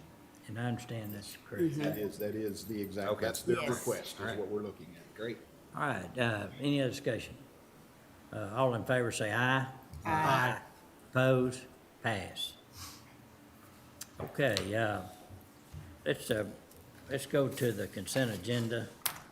I've got recommended pulls of E3A, 1, which is HR matter with SO, and then E3A2, which also is a HR matter with SO. Are there any other recommended pulls? If not, is there a motion to approve the consent agenda with the exception of those pulls? So move. Second. All right, I have a motion second. Any other discussion? No discussion. All in favor say aye. Aye. Oppose, pass. All right, let's hold those two HR discussions and go to, let's go to report from Francis on payments. I'm sorry, on budget amendment? Okay. Yeah, budgeting. Making sure that's what you're saying. That's roundabout way of saying budget. So I'll go over the items under F1. So starting with F1A, this is a budget amendment in the Justice Court Assistance and Technology Fund for JP12. They had already budgeted to purchase a copier this year, but there's an additional amount of $400 needed. So that will be moved from the contingencies line within that special revenue fund. F1B is a budget amendment in the permanent improvement fund associated with the 2020 zoo bond. So of course, all of the money, all of the proceeds that sit in that fund are to be used for the zoo projects. We had it in one unallocated line, and then as these projects build, we bring budget amendments to you to put it in the correct project. So this is increasing the line item for the Hoofstock barn. There were some change orders to the original construction contract with HCS, and then there are additional costs for electric engineering, architects services. So that will increase the line item specifically for the Hoofstock barn by $110,464. F1C is a certification of revenue for interlocal agreement revenue with the city of Leroy in the amount of $11,303. There is a related budget amendment that is increasing the revenue line, and then the request is to increase the road construction materials line in Road and Bridge 3. F1D, this is general fund for the countywide department. It is requesting to move from contingencies to increase other services and charges by $26,563. Our treasurer has invested some county funds into a U.S. Treasury note, and due to the high yield that investment is going to produce, there is a premium involved. And so we do have to budget for that expense. Any questions on that one? Bill's here to talk about it. Yes. Okay. And then we'll go to What is the amount? $26,563. And then move into F1E. This is general fund for the engineering department. They're requesting to increase line items for computer equipment and related items needed. This would be for some of their office staff, but also for their incoming intern position that they will have this summer. The IT department did have funds in the IT assessments line that they can use to move into the appropriate line items. And then F1F is a budget amendment for the permanent improvement fund related to the 2021 bond certificates of obligation. There is a change order for $15,245 from Sabre for the Road and Bridge 4 Tower project. It is for antenna installation. So as long as you agree with that, that would increase that project line by that amount. And that concludes the budget amendments. Okay, if there's not any questions about any of those, is there a motion to approve F1A through F1F? So moved. Second. Motion made and second. Any other discussion? No other discussion. All in favor say aye. Aye. Opposed? Pass. All right. Under item F1G was Kathy gonna speak to that?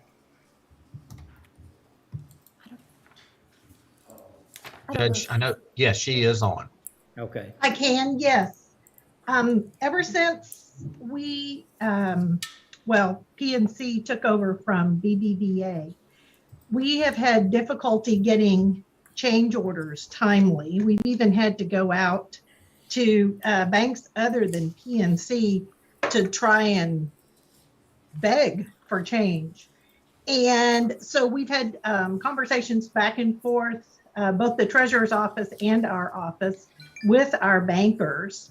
And they said that The change has occurred because PNC falls into a weaker coin deposit category than BBVA did. And so they're limited in the amounts that they can get. And it's not just a matter of them being late, it's a matter of them not being allocated coins at the federal vaults, which the vault that they use for the county is a Brinks vault. And Brinks is our carrier. And so they bring us our change. And so our banker actually said in an email, I'm sure there are other banks that can be a more reliable source of currency and coin. The PNC So Bank said that? The PNC Yes, said sir. that? Okay. Yes, sir. I apologize that we don't have a better solution for you at this time.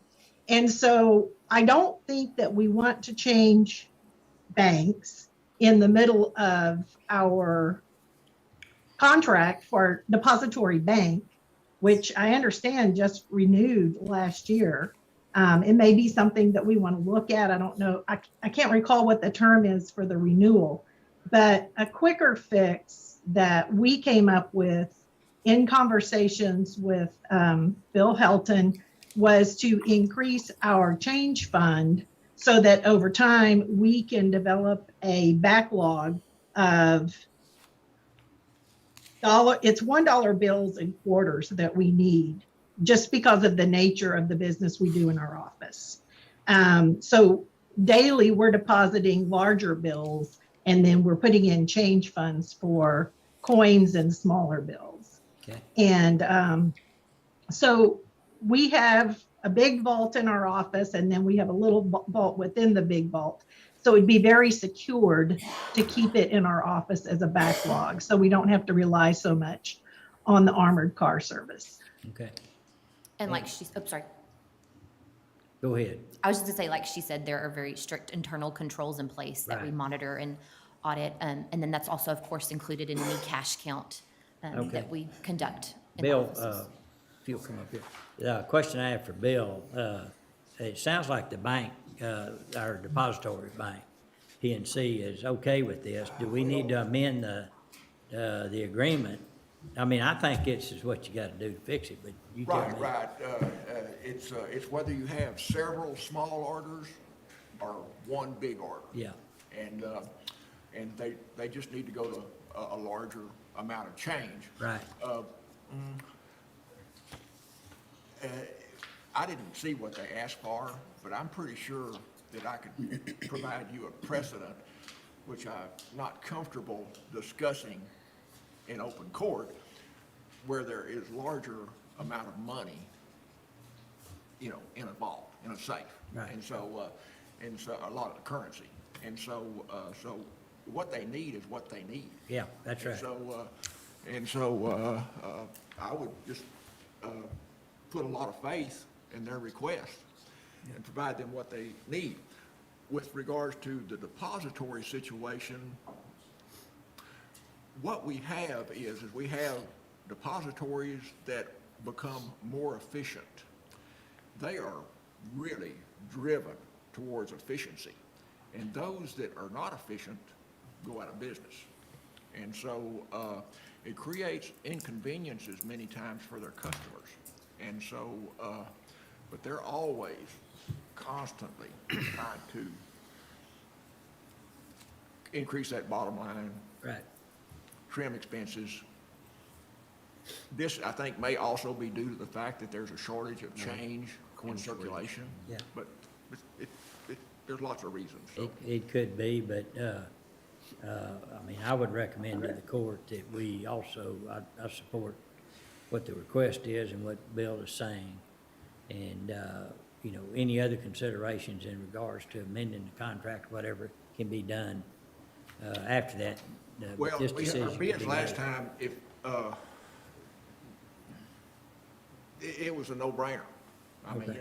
whether we wanted to spend $100,000, $200,000 more a year. Or, Yeah, well, when our depository sends us an email that says you need to be banking somewhere else for part of your needs, I appreciate them saying that and coming to the realization that they can't provide our needs, and so.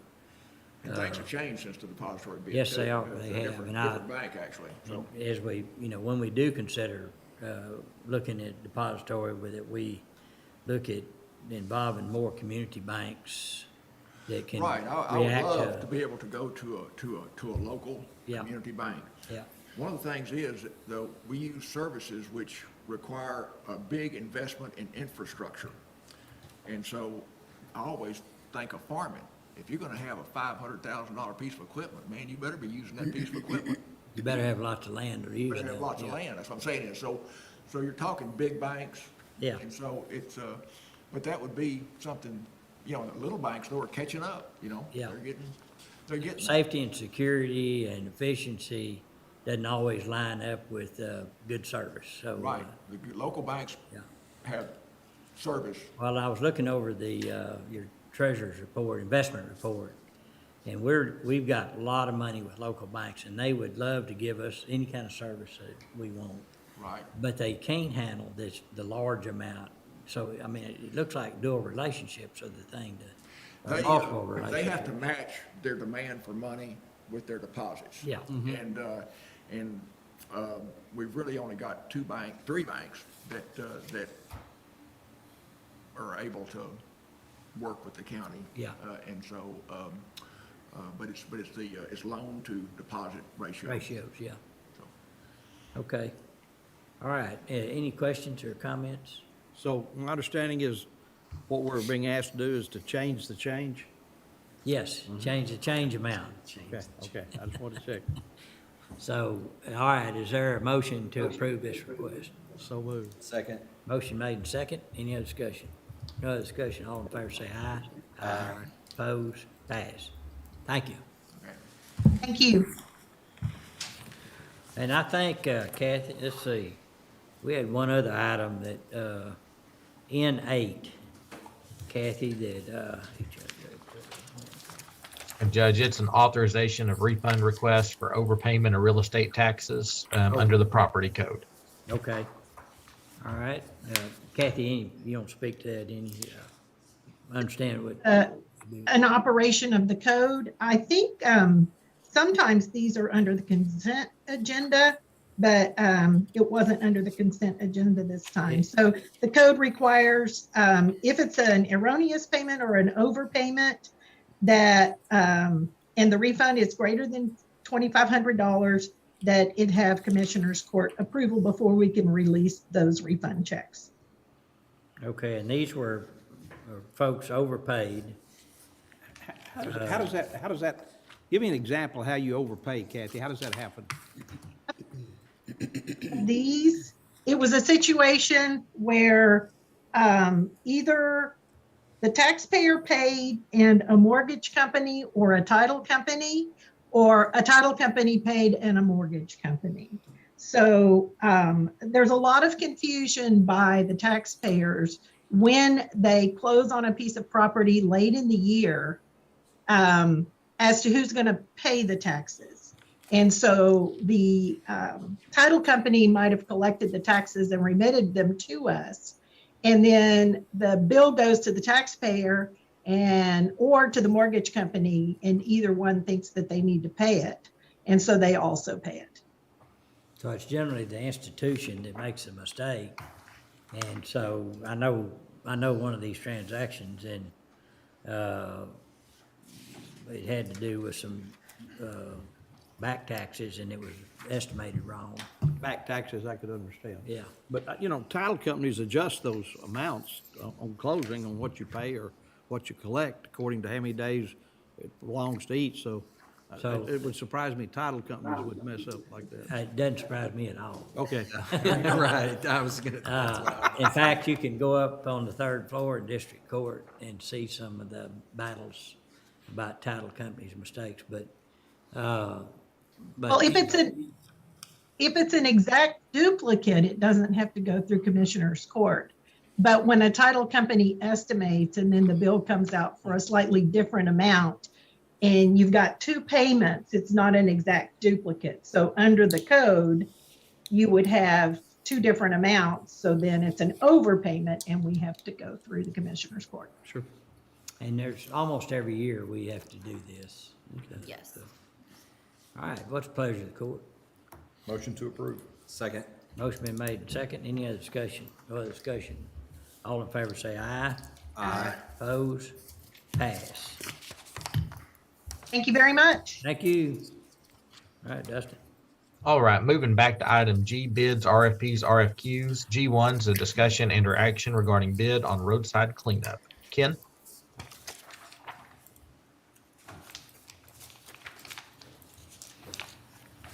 Sorry.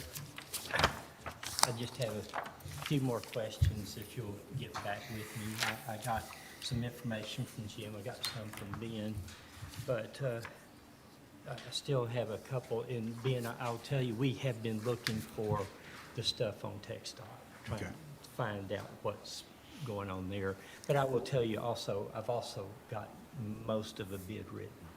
So but there's some things in there doing it as a bid. I could change it to an RFP and leave it more open, but I was kind of looking for amount of work. And Jim submitted something to me where I didn't think that we were going to be using someone that much, but Jim was saying I think basically initially, 4 days through a this, week. through the rest of this contract year, or rest of this fiscal year, we can use that amount. 4 days a week for the rest of the budget year. I wasn't quite expecting that. And if that's what y'all are expecting, it'll make it easy for me to put the bid together if I have like estimated hours. And you're saying 4 days because y'all are working 4 days, right? In summer? Yes. No, we work 5 days. At 5 in the summer, okay. But, Well, I mean, I think But we only needed them for, or, well, we could pick up trash for a long I time. was gonna say, and I don't think necessarily that Road and Bridge needs to be, because we do work 4 days in the summer, but these guys need to be able to operate on their own. I don't think they need to operate under their well, direction. the only thing about that was I wanted to bring up the case of verification. If we have people out working on the roadside or saying that they're working on the roadside, a way to double. somebody to check on them, what you're saying. That's kind of where I'm going with that, just a verification of the work's being done, whether it's like reporting at the yard before they go to a site or at least by telephone, something. We would need someone to okay that invoice or validate the invoice, just Validate like they any were actually invoice. there. Yes. Whoever's comfortable So, with that. so, I mean, I'm kind of looking for that piece, like say, if they report to the yard, and we can put down that they work during your work hours. And I can say that summer, they work 4 10-hour days, and then they switch to 5 8-hour days. I think the days need to be flexible from the standpoint, if a bid comes in, Ken, above what we feel like we can afford to pay, we can.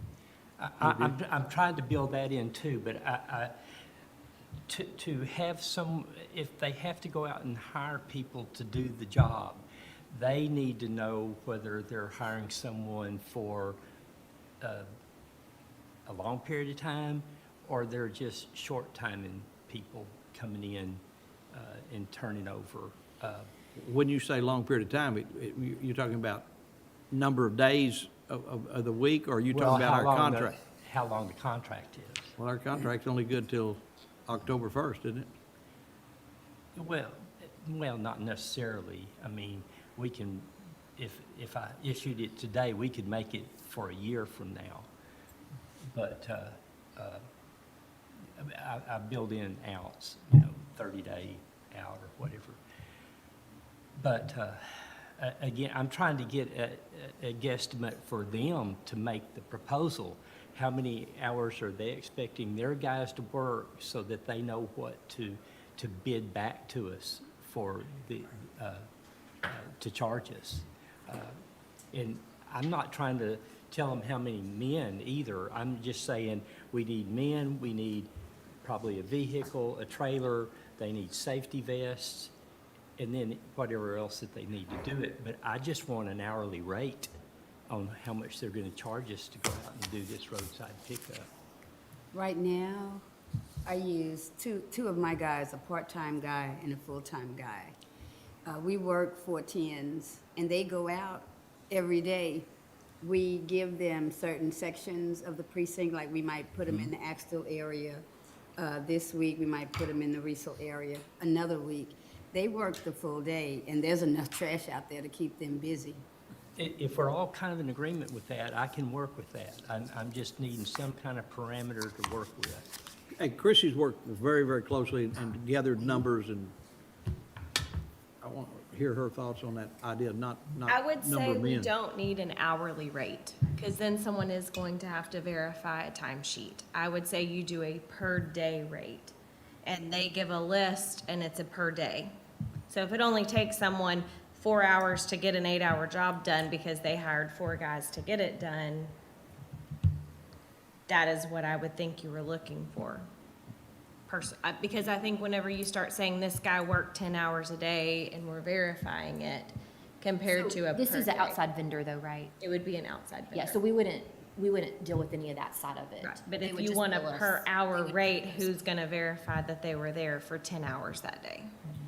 My That would be thought my would only be, thought. No, I'm good with that. my thought would be, I want to be able to pull my men back in and reassign them somewhere else. Very good. So whoever this company is, I just want to have the confidence that if we send them to a section, that the trash is picked up when they finish. I don't think you can, unless you're gonna be there with them, you can't say who's working on a day-to-day, hour-to-hour.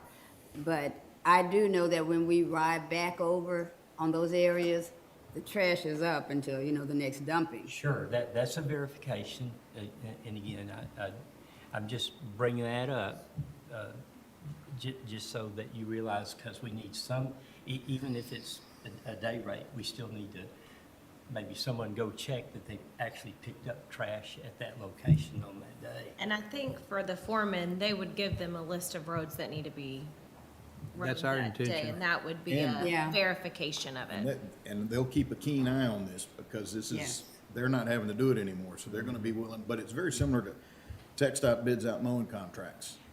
And they don't bid out by the hour, they bid it, well, how do you know they did it? Well, it's mowed. Yeah. It's, Yeah. and how do we know that our guys, we're getting our bang for our buck? We don't have litter laying around everywhere. There's probably gonna be a little give and take in that when you do it by the day, but I would rather we do that. And it's gonna be more in line with how TxDOT does it, and I know it's just like guardrails as well. You only work if there's a guardrail tore up. So there's ways to bid those out to where they're, you're paid for your performance. It's not an everyday Exactly. contract. Okay, the other point is, Ben suggested that they take the trash to the landfill. And I don't have a problem with that, but there are items that landfill doesn't accept, like the tires. And so, Well, those can go to the yard. I don't see any problem with that. I just want to make sure that we're good with that. Anything that's unacceptable to the landfill comes back to the yard. And again, we get the tire trailers, once a year to get rid of those anyway, but It's generally tires, right? Generally. What is it? that was the first thing that came to mind. There might be someone threw hazardous materials off in the ditch. So in their bid, they pay the landfill fees and all that business, so I guess. So that goes, but So, we want to be sure they're going to the landfill, that precinct 4 isn't dumping on precinct 1. well, that was literally, that was my thought in the verification, and why I originally had them coming to the yard, but then we would have to deal with the trash don't want that. ourselves, so. Don't want that. Again, Well, maybe trash they is need to super expensive submit right their, now, too, and it's only gonna get higher. maybe they submit their trash ticket. Trash includes furniture, right? Okay. Yeah, I think the landfill will take, there's only a few items that they don't take. Right. and Right. They'll take. No, I mean on the part of the bid and the vendor. Oh, yeah, I'm saying litter and debris. So, being a little bit wider, but, okay, I can make it per day. They can bring back anything that's not accepted by the landfill back to the yard. Thank you, Chrissy. right, somebody, if they feel Yeah, so compelled to make a specific, motion. Do you want to work on the bid a little? Yeah, let me work on that a little bit and more I'll before- submit it to each one of you to see if you're good with it. Like I said, I got a good amount of it done, just Okay. from this suggestion. I got a few things to All right, is there a motion to defer? So moved. Second. Have a motion, second, any other discussion? I just had one question. All right. So we're saying, let's look at this to the end of the fiscal year, and we're saying we're looking at a vendor that's gonna be like every day in order to cover all 4 precincts? However long it takes to get all the Yeah, little. that was the other thing, because again, I was looking at maybe a rotational deal, but Right. we need 4 crews. I see that. I don't think they can rotate between precincts right now. Might eventually get to that point, but we're not there. And Ken, I know your plate is full, but boy, the sooner we can get this, I should be, again, as you're working through something, you keep Keep coming think- back. yeah. Yeah, so, again, I think I can get her done from here. Okay. Well, and remember that we're gonna have to have workers' comp and general liability. Yes, sir, I have that already in there. Okay, we have a motion, second, any other discussion? No other discussion, all in favor say aye. Aye. Pose, pass. All right, it is 10:36, let's take a 5-minute break. Recording stopped. it's only 9:36.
Recording in progress.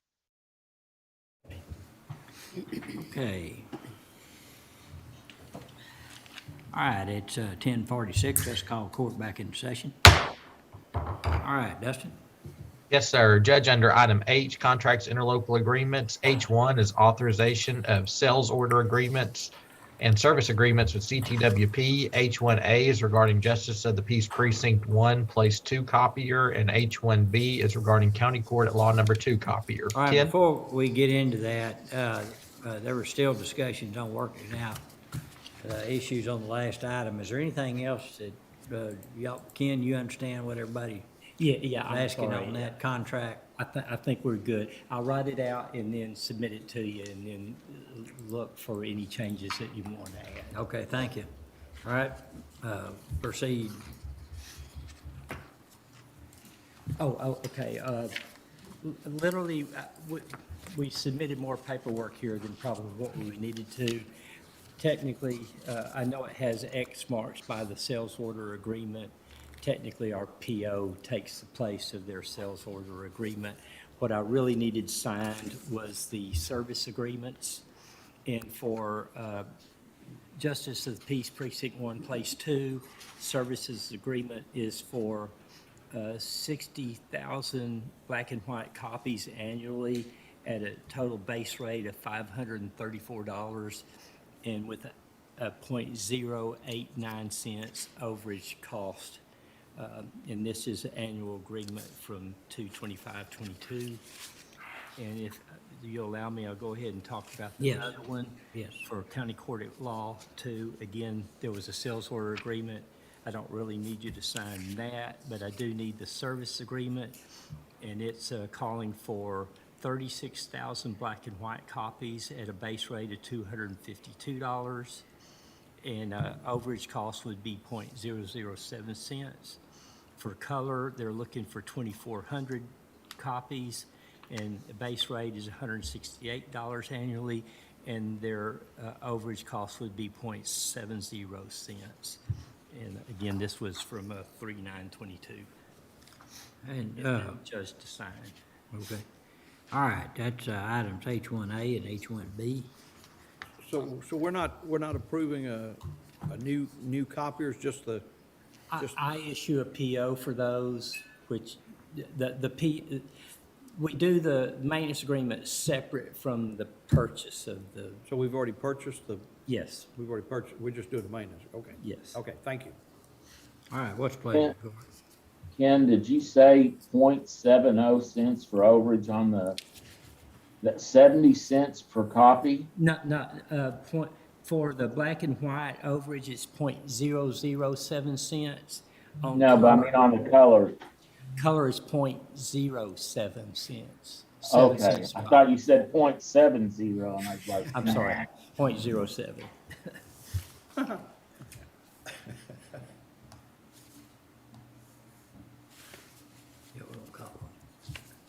All right, what's the course?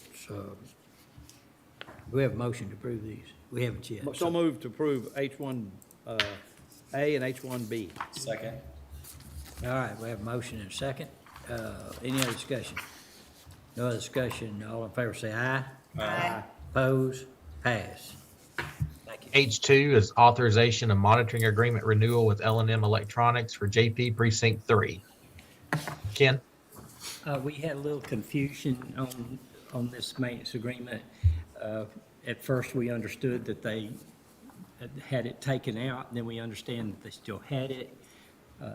Technically, they weren't using it, but we've talked back to them. Anyway, this is just a standard renewal for the $29.95 that we charge every other entity that has their monitoring agreement. Motion to approve. Second. All right, we have a motion and a second. Any other discussion? No other discussion. All in favor say aye. Aye. Oppose? Pass.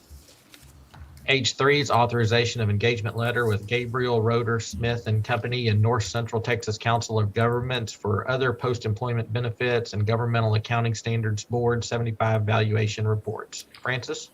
Yes, this is the engagement letter with GRS, Gabriel Roeder Smith. for the actuarial evaluation that is required for OPEB, the other post-employment benefits. It's required to incorporate into our annual financial report. And there is an increase. We actually do this every 2 years, but there is an increase from the last time we entered into the agreement. It's a $1,030 increase, and that increase is written into the contract, and it is budgeted for. Okay, any questions? Are they, Gabriel, Roeder, Smith and Company, are they local? No, they are out of, North of Dallas or somewhere? yeah, I think they have an And office they in Dallas. specialize Irving. in this area? Yes. The letterhead says Irving. Irving? Yes. Okay, any questions? Motion to approve the engagement letter with GRS and NCT COG. Second. Second. All right, we have a motion and a second. Any other discussion? No discussion. All in favor say aye. Aye. Opposed? Pass. H4 is authorization of engagement letter with Patillo, Brown and Hill for the audit of financial statements and compliance over major federal and state award programs for the period year ending September 30th, 2021. Francis? And again, this is another engagement letter with Patillo, Brown and Hill for our financial audit as well as our single audit for fiscal year 21. And there's no change in the amount from prior years.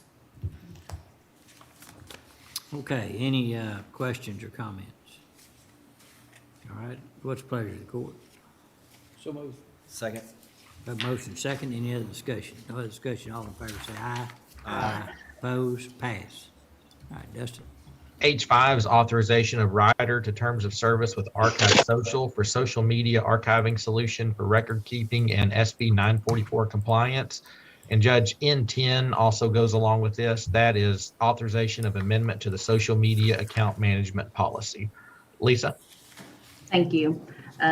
Yes, so what we have for you on H5 is a rider with the terms of use for Archive Social. This is a social media archiving service. This has also been reviewed with Mike Dixon. He has worked with the vendor to, on the language for this rider. I am recommending implementation of this service so that we can comply with SB 944 in regards of archiving all county business related messages or posts.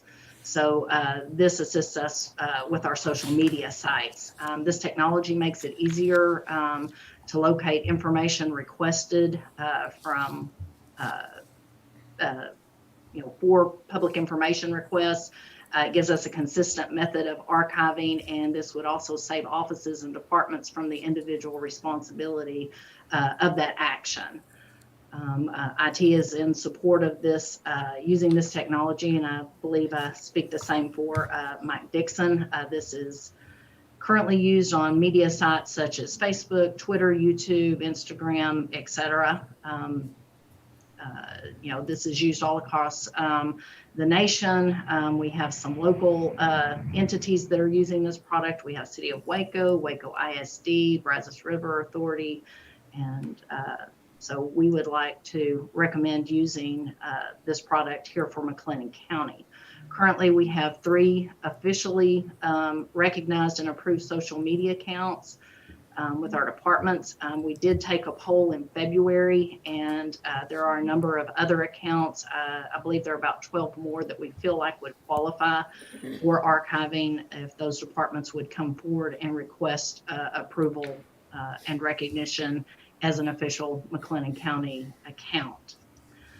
The cost for this service is the plan that we've selected that would allow archiving for all of these. It would be $4.99 a month. This annual expense would be $5,988. It allows for unlimited social media accounts.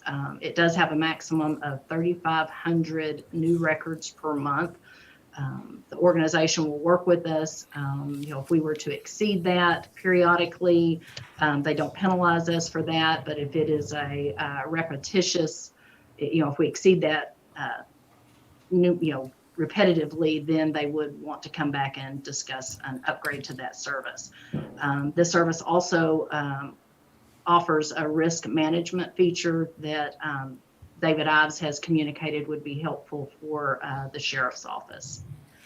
Moving to N10, if the court were to approve this use of this service, we would also like to submit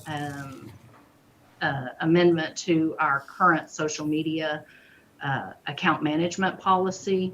I've made an attachment or sent an attachment with this that highlights the changes there.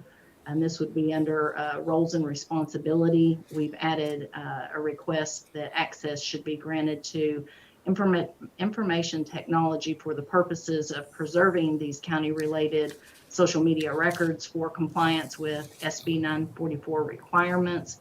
And another paragraph there asks that elected officials, that they should avoid communicating county business matters through personal accounts. And if they do, they would be responsible for archiving any and all of those business posts on unofficial accounts. So the request here on N10, I've got what we're asking here is to accept the amended social media account policy, to purchase the Archive Social Technology Service, to allow IT to be the administrator over the Archive Social accounts and access for each of the departments that are participating with that.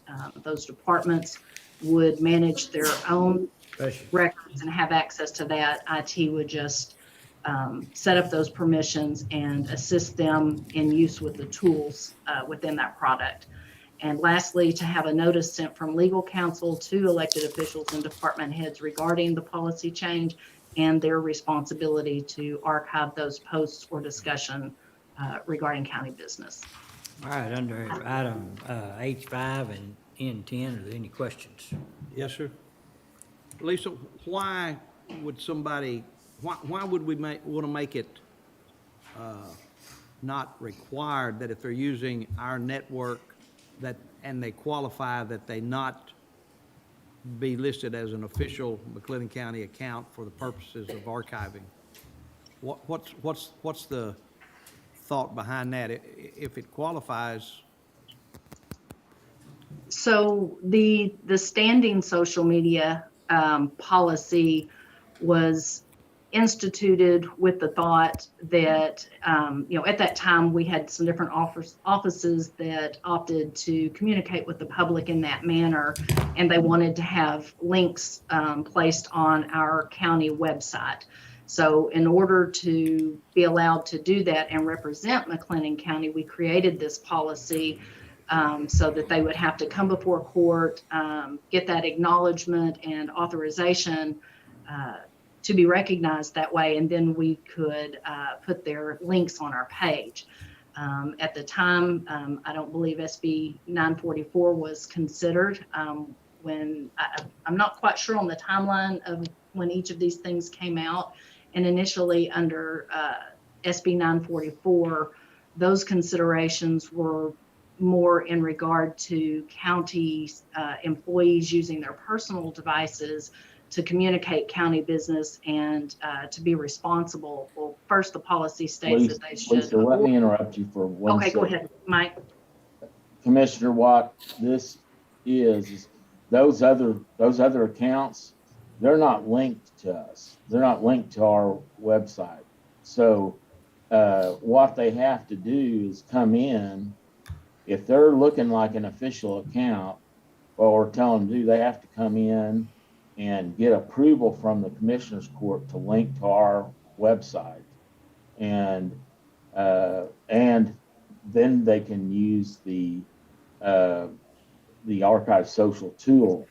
If they don't connect to our website, then they have to go ahead and do all that archiving themselves that is required by 944. So it's not that we are allowing people to be on here without official recognition. They're actually not linked to to our website yet. But they are using our technology to put out their information. No. No, sir, No, they're not not at on all? not on our network. So, the social media platform, that's accessible through any internet connection. So that's not, our personal network. Okay. But they're, representing, potentially representing county business through their social media posts. And so we want to bring that to their attention through this communication. And should they be operating in that manner, it makes them aware of that. And hopefully they will come forward and request to become an official account. And therefore, once that occurs, we can have them participate with this archiving. Okay, and the money for this will come from where? So I'm not quite sure. I would like to ask Francis how that should be handled. I don't know that this would be considered like a utility service. It's a subscription, or whether that needs to just be a technology expense that maybe should come from the IT budget. Yeah, I think I would defer to her. Since it will cover multiple offices and IT will be overseeing that, the IT department's the best place for it to come from. And we'll get with Lisa. If you do approve it, if she doesn't have excess funds for that, then we'll bring a budget amendment forward. And then, of course, make sure that that's included in next year's budget. Yeah. And that would be my point there, asking a question. I much prefer to handle these during the budget process. It bothers me to get requests, unless they're emergencies, during the middle of the budget year. And that's in all areas. So I'm not opposed to it. Certainly I agree with the need, but I sure would like to see more things handled during the budget planning process. Of course. And I apologize, we really weren't aware of this, service until recently. Otherwise, we definitely would have tried to, make that presentation during that time of the year. I believe I should be able to, there's 6 months left in this budget year. I believe I could cover these expenses in my current budget. If I may need to move some money internally within my budget, for our cloud services, I have not utilized those funds all year either. So I think between those, I should be able to cover them if the court would consider approval. Lisa, I can remember off the top of my head a couple of departments that have come before the court and asked to be linked to the county page. You said there are 3 officially approved. I was looking to see if there was a list of those departments in the packet. I just overlooked it. But what are the 3 officially approved departments that have accounts? The 3 official ones. I apologize, I did not. We looked at that. I didn't get the list in front of me. Chiquinta, are you online? Can you help me with that? Yes, ma'am. Yes, ma'am. Good morning, everyone. Morning. Currently, right now, linked on our website is Indigent Health Services, Okay. Elections. I want to say SO, but I'm not 100% sure. Can you give me just a minute to confirm that? Yes, ma'am. What was the last one? SO, she SO, thinks. okay. And so when you say there are at least 12 more accounts that could qualify, are you counting those 12 departments in this estimated cost of $499 per month? And if you are, what are those 12 departments? Okay, so I've got that list in front of me now. So from the offices polled, the Veterans Service Office has a Facebook page. We also have pretrial services, the tax office, elections. The county extension office has 3. They have an agricultural page, a family community health page, and 4-H page. All of these are Facebook. Juvenile probation, indigent health, and district clerk. Indigent health actually has 3. They have Facebook, LinkedIn, and Instagram. Then we have emergency management, and then the sheriff's office has 3 criminal investigations site, SO and the sheriff's group. And then I think all of those are the ones that we flagged as looking like they may engage in official county communications or business. There were some others also listed, but I don't believe they were, the offices either did not reply or we didn't see anything that we would have recognized as official business. They might be personal for the purpose of campaigning or something. Okay, I just would like a list of the departments that we're covering under the contract.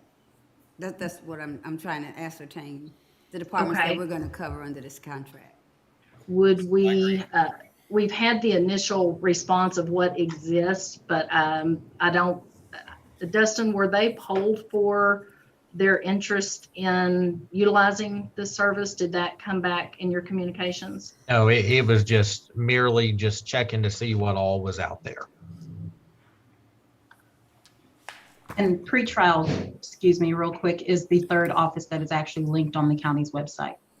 Okay, so it's elections, indigent health, and pretrial. Yes, ma'am. Okay, and then the additional ones are SO, VSO, tax, extension service, juvenile probation, district clerk, and emergency management. Yes, ma'am. Okay, but you're gonna give me, okay, but you're gonna give me the other departments, or are you counting each individual license as another department? Like when you say No, 3 this under is for extension everybody. service? Huh? This is for everyone. This Right is our, now, we have gone through it with our representative from Archive Social, and this fee that they have quoted will cover all of these. Oh, any county department? Yes. yes, Unlimited. unlimited social Okay. media accounts. So this plan, yes, it allows for unlimited accounts. So that covers us for any additional departments that would come on. Now, it is limited to the number of posts. So whether the office, posts something out, we've got responses that may or may not come back from the public. So any of those transactions generates a record. And so each of those are counted towards that 3,500 allotment. They used an example with us for the city of Waco. And when the Twin Peaks incident occurred, they exceeded their service allotment. However, they did not penalize the city for that because that was an unexpected, unusual circumstance. And, they knew it was a temporary thing, so that, they did not have to change service levels. Okay. Things normalized, fell back into the normal range of records. Now, if it is ongoing for probably a few months in a row, then they may want to meet with us and determine whether our use is going up and we need to, move to a new service level, or whether it's a temporary circumstance. So they communicate that they would work with us. Okay, but you are gonna send us a list of those county departments that officially link to our page, right? Yes, we just have Okay. 3 that link to our page. The 3 that we noted are the only ones that have come before court under that social media policy as it currently stands. I can also send you the ones that are prospective accounts, and if we The 12 that If you you would know in like. your email? yes, Okay, ma'am. yeah, We can do that, and we can reach out to those offices if the court is, feeling in support of this, but not ready to approve today. Then we could communicate to those offices that this is a direction the court is considering and get that feedback.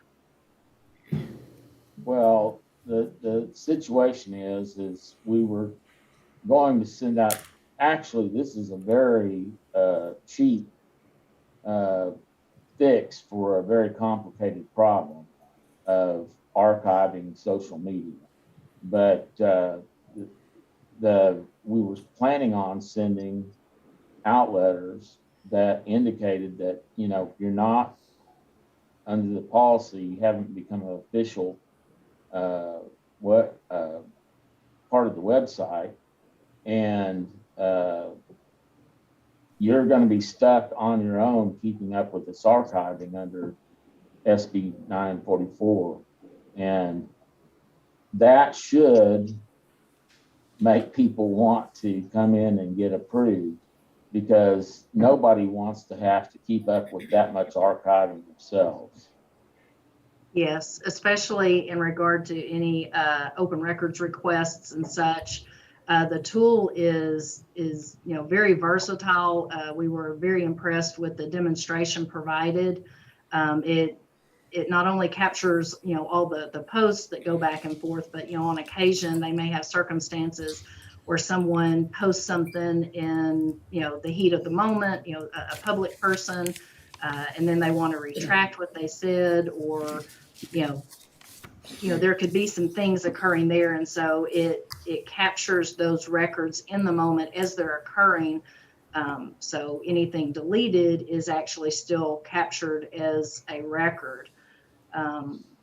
So that having that degree, you're not going to be able to do that manually. It's not possible. So having that tool that does it appropriately, and the reporting tool is very, very nice. It has a great deal of filters that really help narrow down the information that you're seeking. So that tool in itself is very helpful for identifying specifically the information, whether that's a public information request or for your the office's needs. The tool, the risk management tool. I don't know if David Ives is online, if he wants to speak. David, would you like to speak to your interest in this product? So other than being compliant with SB 944, that's the main deal for records retention. The secondary deal for us is these deleted modified comments. So it has a risk assessment tool so that if anybody posts a comment on a Facebook page and then modifies it a few seconds later, they could be an aggressive actor, they could be whatever.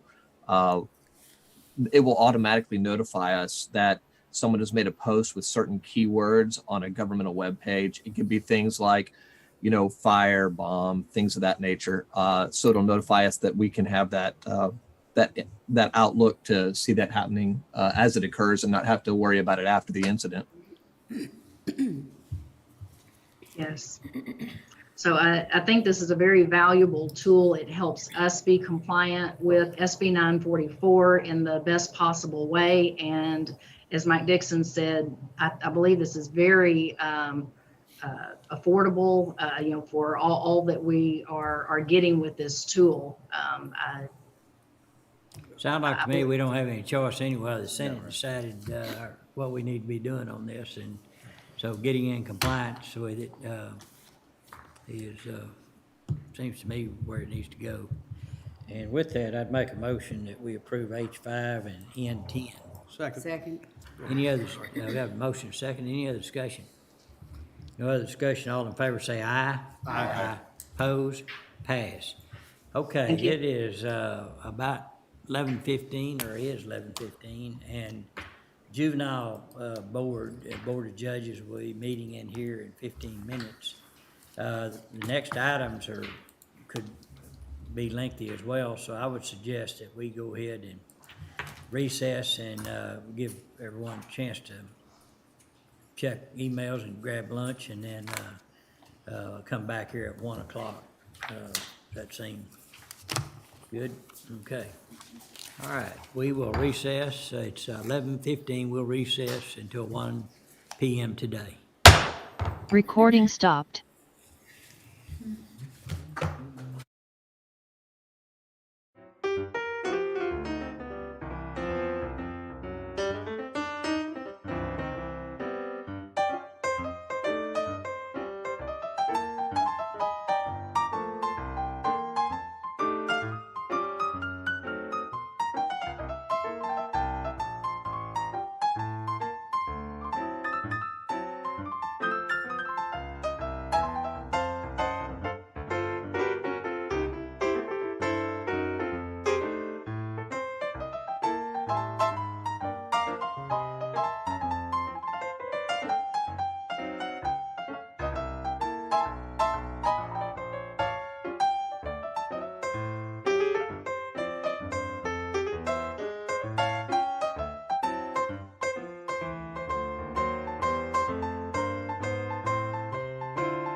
court back in session. It's 1 minute after 1.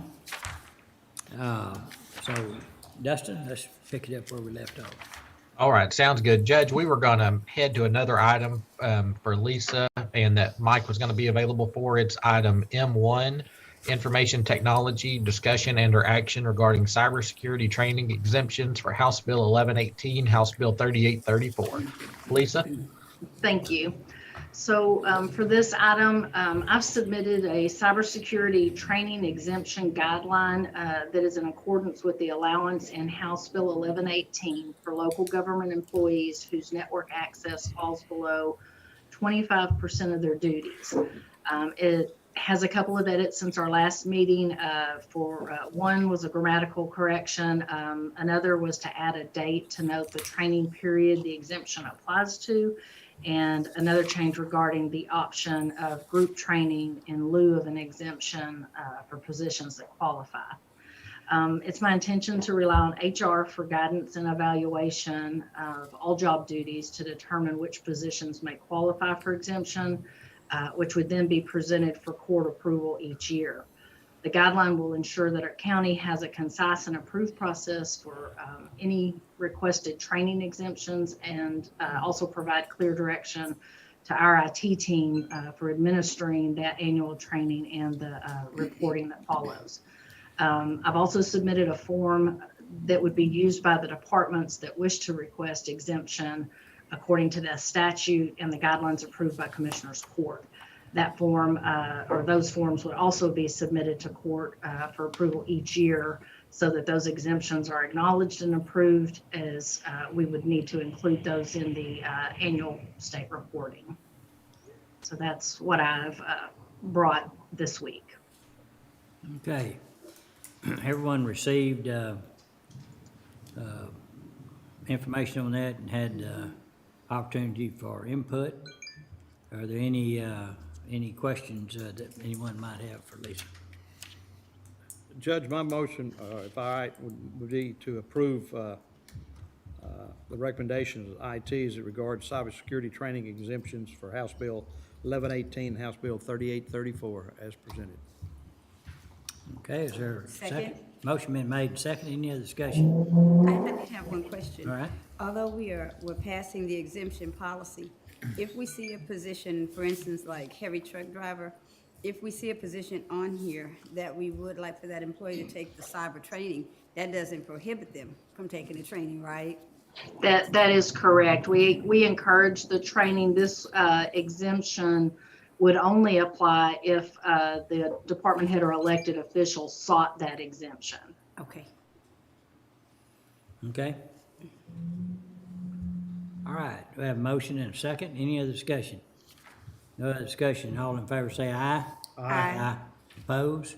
Pass. Thank you. All right, if we could head back to the pulled items from the consent agenda under E3, Human Resources. E3A is County Sheriff. E3A1 is regarding retiree rehire. Anna? Hi, good afternoon, everyone. Good afternoon. So our first item is related to upcoming vacancies at the jail. The sheriff's office is requesting the ability to fill 4 positions prior to the exhaustion of the accrued paid time off, which is all vacation time. It's not comp time. The vacation time isn't set to exhaust until around May 6th, and the sheriff's office would like the ability to fill these critical positions. Those are positions 802, 811, 1289, and 1356 prior to the exhaustion of the accrued vacation. And they want to be able to fill these, or have the flexibility to fill these vacancies as soon as April 3rd because of their criticality. HR does recommend approval of this request, and I can take any questions that the court may have. Okay, any questions? Okay, what's the pleasure of the court? Motion to approve E3A1. Second? All right, I have motion and second. That's discussion. two, isn't it? Well, she just discussed two. Did she discuss both of them? I think that was actually E3A2, the regarding filling vacancies prior to accrual exhaustion. Okay. Oh, I was seconding. Why don't I'm we- sorry, I was seconding I did not read Pam's. both. That's okay. She spoke to. You baffled me. I'm good. I rescind my motion for approval of E3A1 and would like to make a motion to approve E3A2. Second.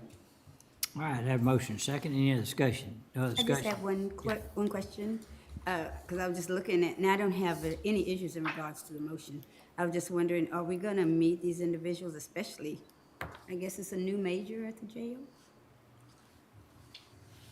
I haven't heard. I don't think they've. Right now, the request is just to be able to fill this position. No information has been provided to HR just yet as to what individuals will be filling the positions. Yeah.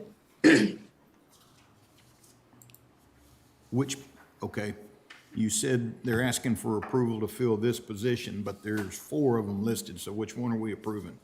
Those 4. It would be the four. The 4 positions I listed, which are major, and the 3 captains. Captains. 02, 11, 89, and 56, right? And they all will be leaving on the 31st of March. They all have leave time to be exhausted, so they're just asking to fill. Another good On the reason to 31st, encourage. they to will use- be vacant? So this allows it to be filled like we've done others. And they'll pay out the, what's owed to the ones that are retiring. Correct? That is correct. You're talking about critical positions here that have to be filled. We don't have a choice here, Yeah. in my mind. And is E3A1 filling one of the positions listed below? So this request this is related to the retiree, correct? Correct. We're referencing? Okay. So this request, we bring forward requests to rehire retirees just because that's required by our TCDRS plan. So prior to hiring somebody who's already retired, we have to ensure that they meet the minimum break in service and that they fill out the required affidavits prior to bringing them on. So that's what this request is for Ms. Pamela Whitlock. They want to bring her back as a deputy. They're bringing her back into position 825. That's a full-time deputy position. And they'd like to hire her on tomorrow, March 16th. So that's what this request is for. I don't have any issues. And she does meet all the requirements provided Right. by both TCDRS plan and our employee policy guide. Okay. I didn't have any issues in regards to 1 or 2, and I'm sure that at the appropriate time, they'll bring forward those individuals and introduce us to the new people. Yes. And I would like to amend my motion one more time to include E3A1 as well. That way Okay. we just get them Second. both. All right. already gave you second. We have mo- I'm gonna second your second. All right, we have a motion second. Any other discussion? No other discussion. All in favor say aye. Aye. Opposed? Pass. Thank you. All right, Judge, moving to item H6, authorization of customer service agreement extension with RW Lone Star Security for document shredding services for the Highway 6 jail. I was gonna try that. Didn't know if it's far enough away. We can put a microphone back there. This is the way I used to do it anyway, so no different. This is just a renewal for our contract agreement with RW Lone Star for shredding and pickup at Highway 6 jail. Prices doesn't change. It's for 2 96-gallon totes at $99 per 4 weeks. And again, just a renewal.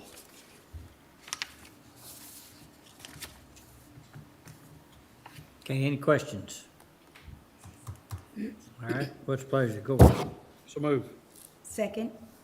All right, I have a motion second. Any other discussion? No other discussion. All in favor say aye. Aye. Opposed? Passed. Under item I, Waco McLennan County Economic Development Corporation, I-1's authorization of revisions to financial documents, including affidavit of understanding and Wells Fargo Corporation account resolution agreement.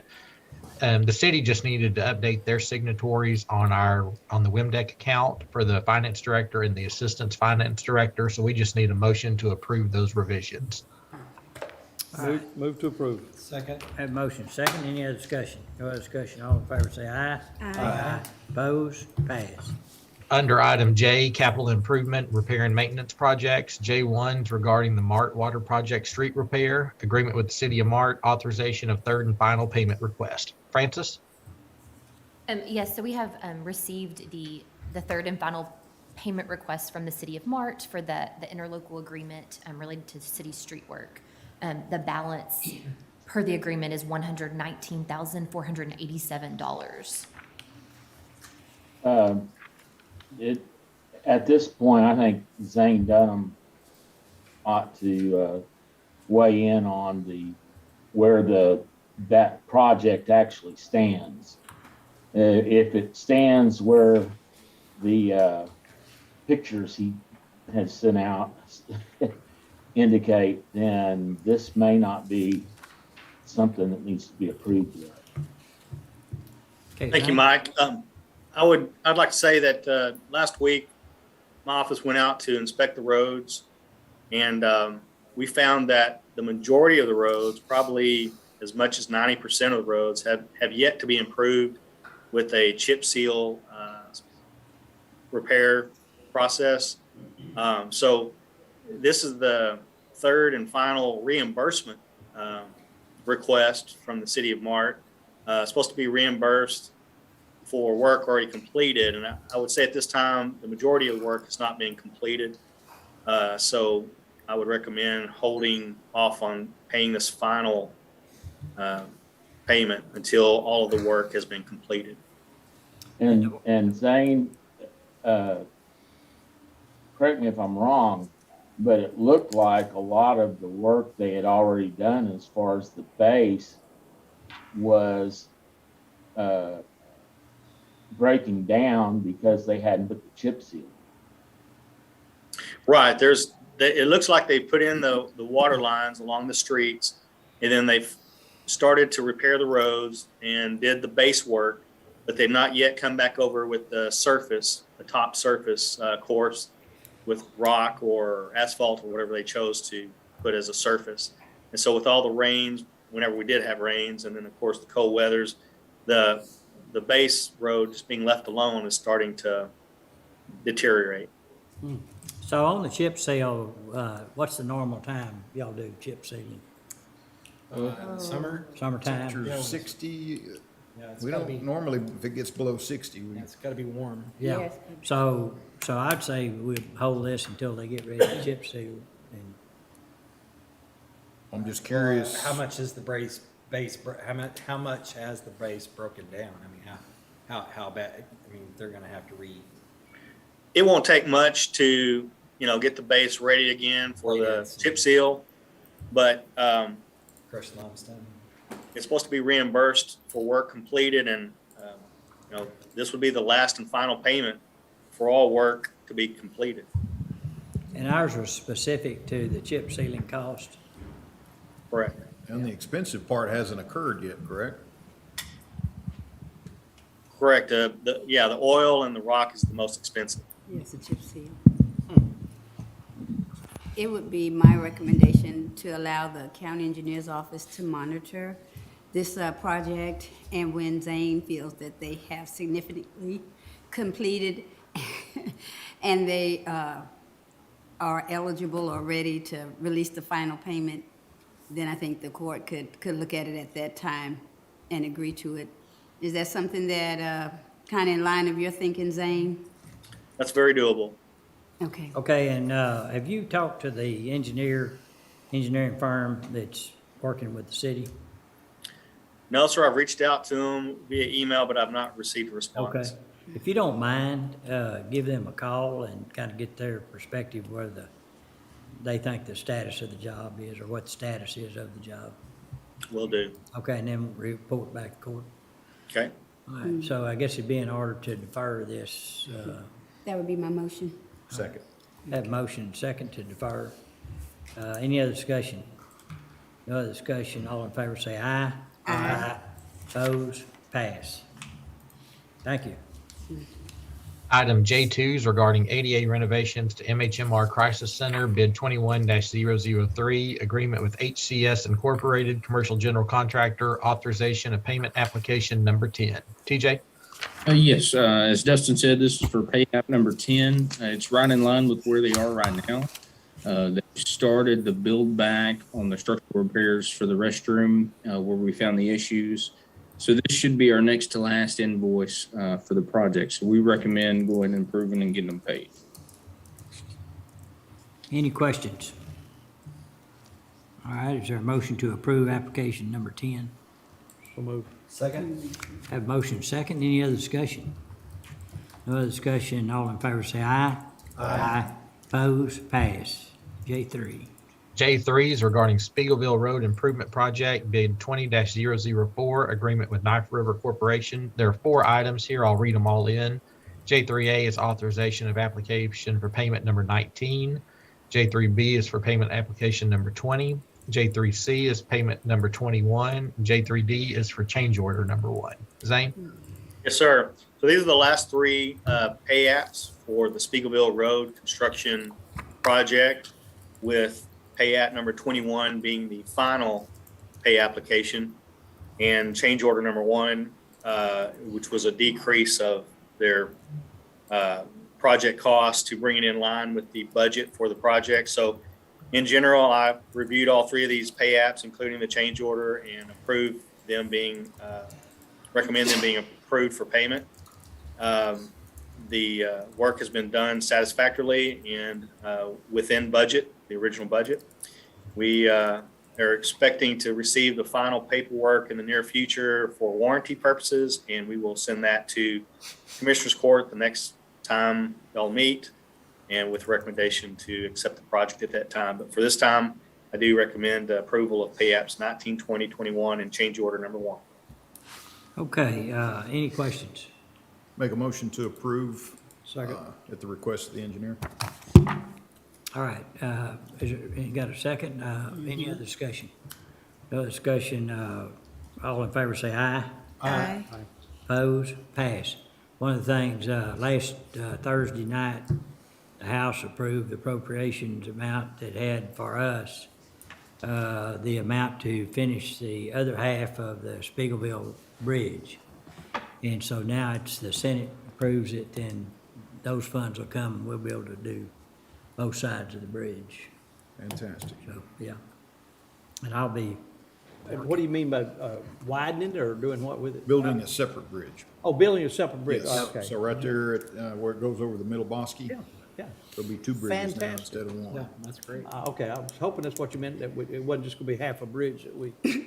well, it kind of was, it neck down to that, but, Had a sign Daredevils only though, right before you. close your eyes and go fast. But, no, it's, this is the way it ought to be, but there wasn't funding, there wasn't money available to do it. So we provided our half, and we needed the city or other governmental entities to finish that, and so Congressman Flores started working on it. We had written a lot of letters and information providing them for that, and the fact that there's a school close by that enables safer access to the school and provides pedestrian walking as well. So anyhow, government work. That whole project has turned out really nice. Yeah, yeah. So now, but isn't it the city was the, whose bridge was it? Well, half of it, Larry, you know it better. Yeah, and so there's always been a debate on where the line was. Yeah. So technically, half of it is theirs, half of it's ours. Oh, okay. So it, But then from the bridge to the Highway 84 is the city. That's all the city there, correct? And that was improved, but it wasn't expanded. Right, exactly. Turn lanes and things were put in for the school. right. Yeah, and it will have a turn lane in this, part of this funding. Great. Okay. Dustin? All right, we can hold the ARPA items under L1 until later in the agenda. Under L2 regarding the U.S. Department of Treasury Emergency Rental Assistance Program. L2A is ratification of request for additional funding. L2B is ratification of assurances of compliance with civil rights requirements documents. L2C is recording of Economic Opportunities Advancement Corporation reports for the month of February. Francis? Yes, sir. So like you said, L2A is the request for the additional 60% of ERA2. So we only receive 40% upfront. So it's right under 3.7 million that we are requesting for the remaining amount. And then F2B is just another document that had to be submitted.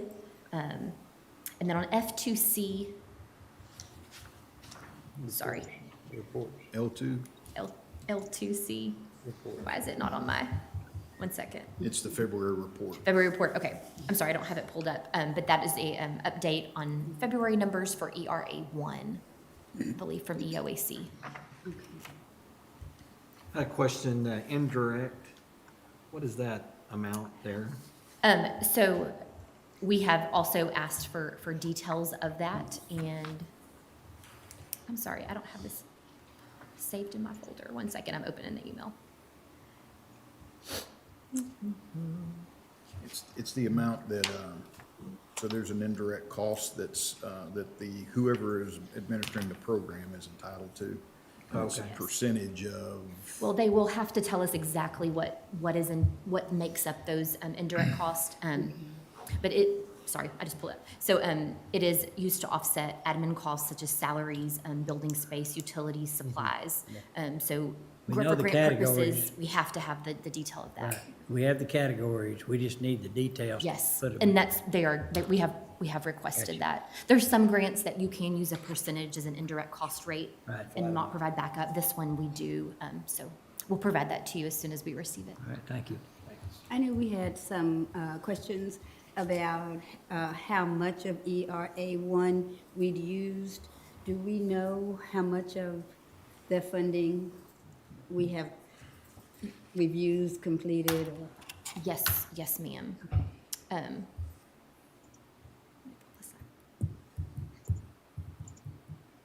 I'm sorry, I usually have all this ready to go, and I'm sorry, I know they're doing not good, very because they're good, saying 1.18 for February, and I know it's. So for ERA2, man,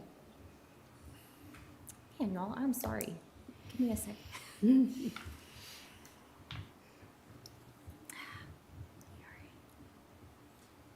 while she's looking, ERA two, the 40% that we received originally has all been expended. That's why Okay. you're seeing the Correct. ratification Yeah. for 60%.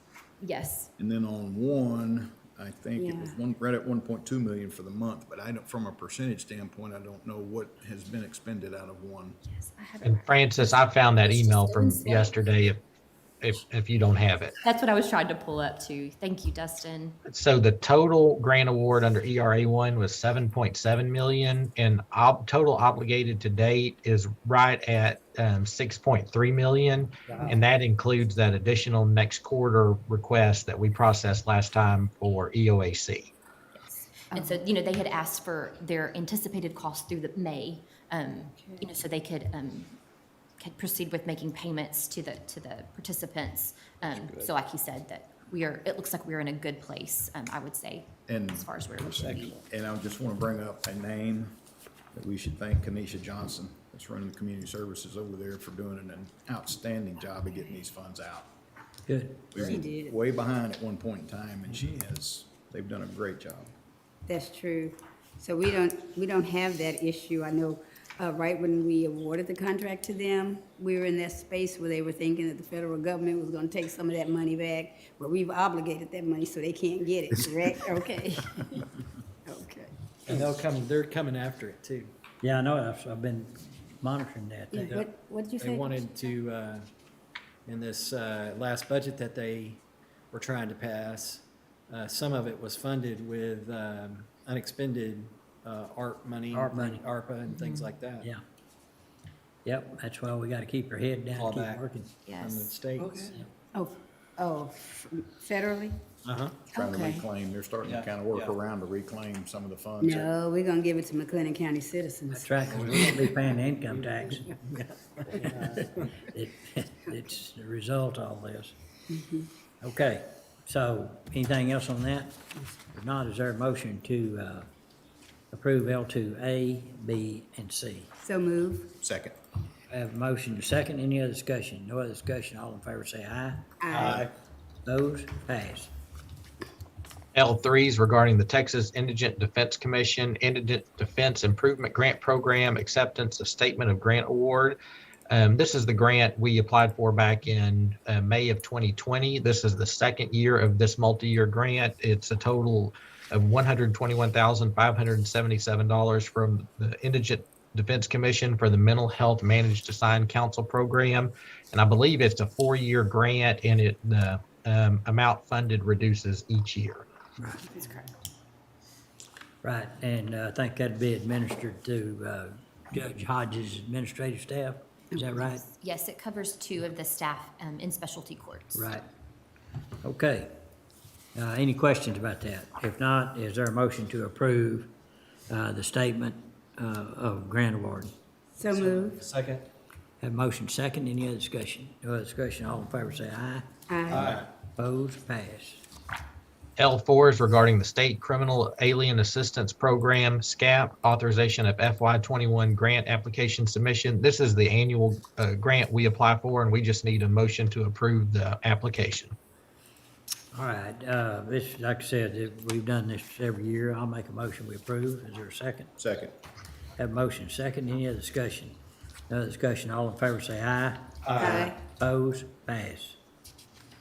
M2 is Heart of Texas Fair, Extraco Event Center, authorization of air handler unit repair. JD had sent this bid over from Lockridge Priest, totaling $9,988 for the replacement of a cooling coil and freeze stat on one of the air handler units at the Coliseum. And TJ's reviewed it and said this appears reasonable as well. Okay. If there's no questions, there a motion to approve. So move. Is there a second? Second. Motion made second. Any other discussion? No other discussion. All in favor say aye. Aye. Opposed? Pass. M3, County Treasurer, annual adoption of authorized brokers. Per the Public Funds Investment Act, it requires that a list of qualified brokers be authorized and adopted annually by the court, and that's what's in your packet. Okay, looks like, one of them has office in Waco. All right, any questions about that? If not, is there a motion to approve the authorized brokers? So moved. Second. Motion been made second. Any other discussion? No other discussion. Call for, all in favor say aye. Aye. Opposed? Pass. M4, Specialty Court, authorization of order accepting donations. Francis? Yes, this is just the order to accept donations to the specialty court for the month of February. Okay, and these are donations that go to the graduates and people participating in the program. I make a motion we approve. Second. Have a motion second. Any discussion? If not, all in favor say aye. Aye. Opposed? Pass. M5, purchasing authorization of online auction with Renee Bates, related ad, and order declaring certain property as surplus and authorizing the disposition of same. Ken? Yes, with the court approval, we'll initiate an auction on 3/18. It'll end on 4/1, and what it is some equipment that's out at Trading House. And again, hopefully we'll get some good prices for it. Okay, and this was equipment that was transferred to the park side, and it's not it's not needed, so you might as well. I think some of it's kind of old and maybe they're looking at upgrading. Yeah, okay. All right, what's the pleasure of the court? Motion to approve. Second? Have a motion second, any other discussion? No other discussion. All in favor say aye. Aye. Opposed, pass. Item N2, authorization of appointment to the McLennan County Children's Protective Services Board. And Judge, sorry, we're still waiting on background check information, so request this be deferred. All right, I'll make a motion to defer. Is there a second? All right, all in favor say aye. Aye. Opposed, passed. N4, discussion and or action regarding McGregor Industrial Park Project, including interlocal cooperation agreement with the city of McGregor. And Judge, same on this, request it be deferred. Yeah, is there a motion to defer? I'll make a motion to defer. Is there a second? Second. Have a motion and a second. Any discussion? No discussion. All in favor say aye. Aye. Opposed, pass. N7, McLennan County Group Employee Health Insurance Committee, authorization of committee member selection. This group has not been updated since 2017. The list of current members is in your packet, and Judge, I know you had some thoughts on this. Yeah, I'd make a motion we defer till, if we don't have to do this right quick, do we? No, sir. All right, I'd make a motion we defer till next week. Second. We'll talk to you. Okay, have a motion and a second. Any other discussion? No other discussion. All in favor say aye. Aye. Opposed? Pass. N9 is discussion and or action regarding designation of video conference space as flex space. I'm gonna try to share my screen real quick. This is what we discussed during the work session last time. Judge Minkowski and our court coordinator, Marcus Crosby, are going to utilize these two spaces in red. This is next to the 19th jury room on the 3rd floor of the courthouse. These had previously been used by the courts as video conferencing rooms to the jail, and with the kind of advent of new technology and Zoom and other things, those rooms were no longer needed for that usage. So we're requesting that these rooms be dedicated as flex space to be used by the court system or whoever's needed, and then we will keep bringing these back to court as these rooms change over. Okay, any questions? And I appreciate the group working on this. It's been a interesting exercise. But the idea of putting flex space in these areas, make sure that they're available for flexibility and as we move forward and try to assign places until we get all the stuff finished out. So, all right, did we have a motion to approve? I don't think we did, so I make a motion to approve. All right, Second. all right, I have a motion second. No discussion, all in favor say aye. Aye. Opposed, pass. Under item O, Americans with Disabilities Compliance Project, O1 is authorization of professional services invoice with CP&Y for the ADA study for the month of February. It totals $1,863.75. All right, any questions on that? All right, is there a motion to approve? So moved. Second. Have a motion second, any other discussion? No other discussion, all in favor say aye. Aye. Opposed, pass. Under item P, McLennan County Venue Project, P3 is discussion and or action regarding the dedication monument. Ken, TJ, Zane, and Judge and I got a little preview of this last week, and there was an issue with the finish on the plates that the dedication monument, that the plaques will mount to. So have no action required at this time, and we'd like to just keep this deferred, Judge, and when they're installed, Kevin will come give us a short presentation on this. Okay, pardon me. I move we defer. Is there a second? Second. Motion made and second to defer. All in favor say aye. Aye. Opposed, pass. I have a quick question about this. Is this already paid for, or are we gonna have some more expense with this? We actually, oh, sorry, Judge, go ahead. No, you go ahead. We asked Kevin about that on site, Commissioner, and believes in due to some cost savings in other parts of the project that it will be covered. We originally had put this on to cover any or to discuss any cost increases, but he believes everything will be covered. Thank you.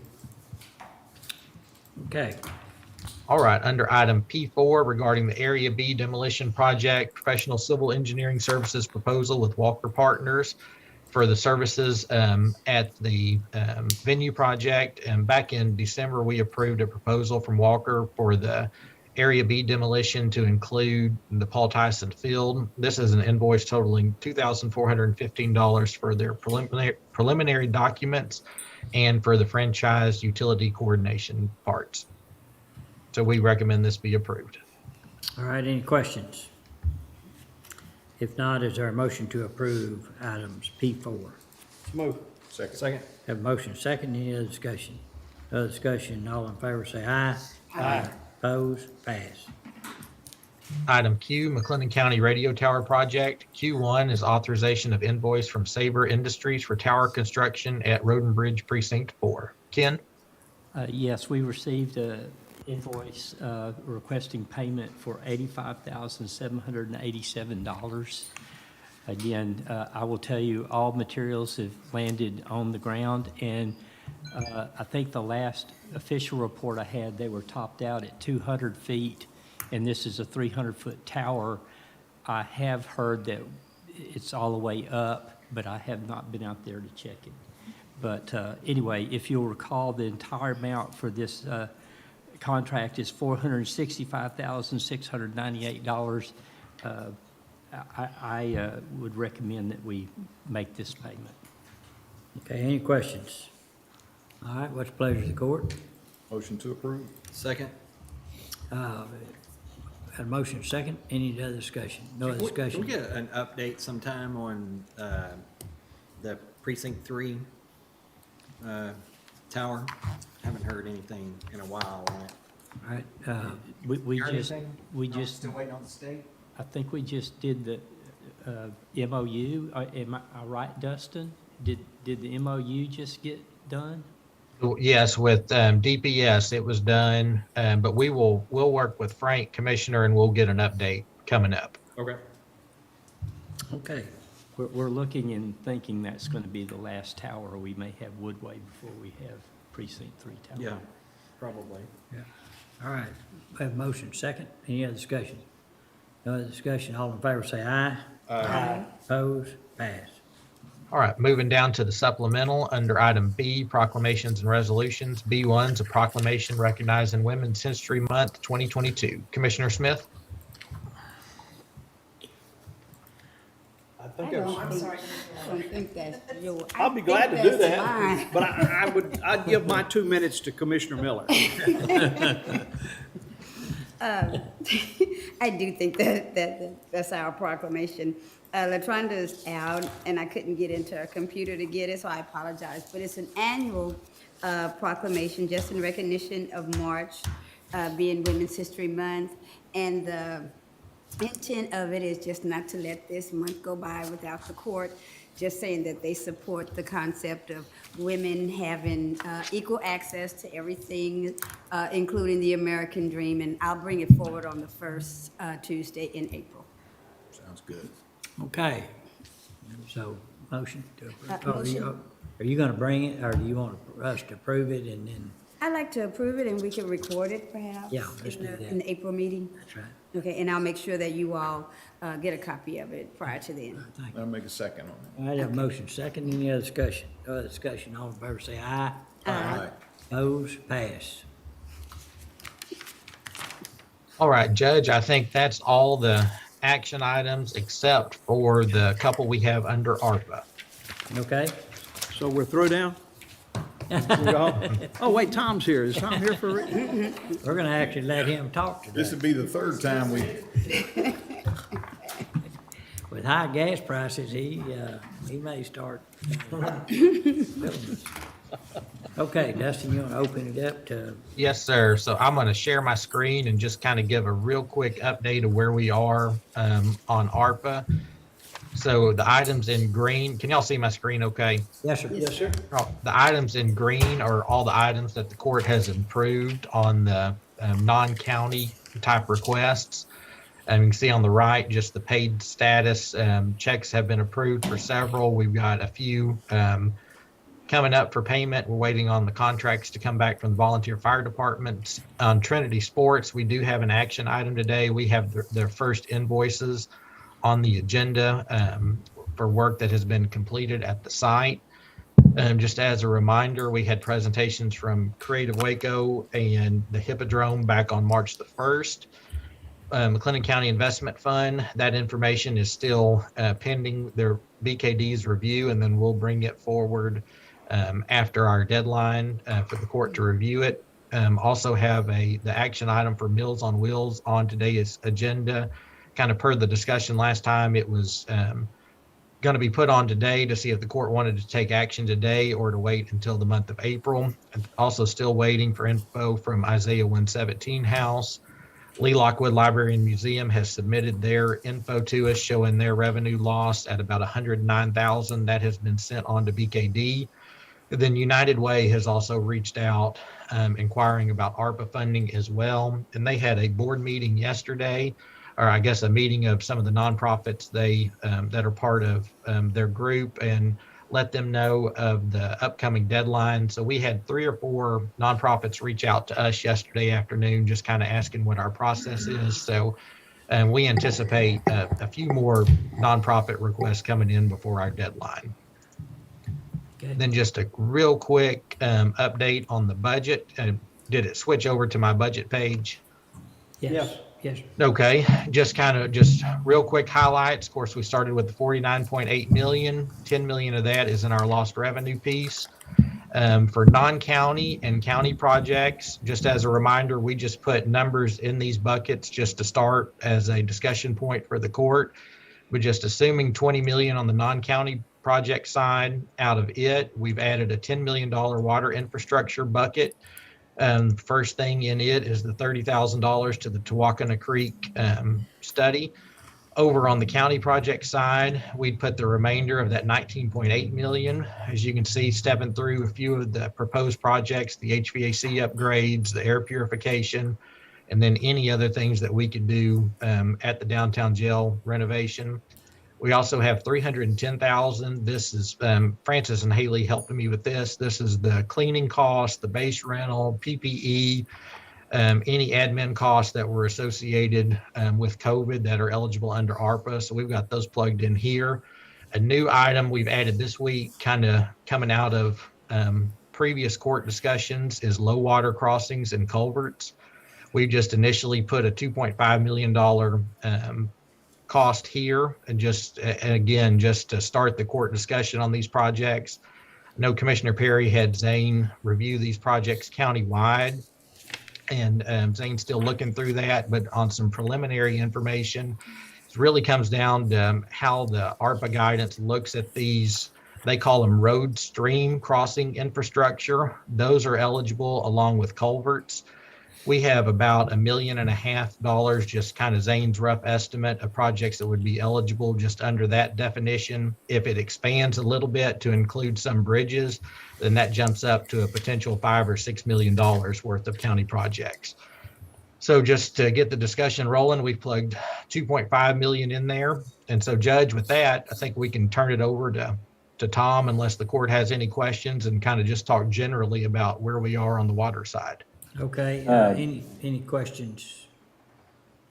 I would say one thing, that any of these that are, especially I'd say any of them, but especially those that are very large, that we be able to understand if all that qualifies or not, because the sooner we can find out the dollars that are requested that will not qualify, they need to be kicked back into the larger bucket so we can use them in other places. Mm-hmm. So, okay, Tom? Dustin, well, hold on a minute. Dustin, is that water infrastructure, does that include all the water supply corporations and municipalities that are dealing with arsenic and water shortages?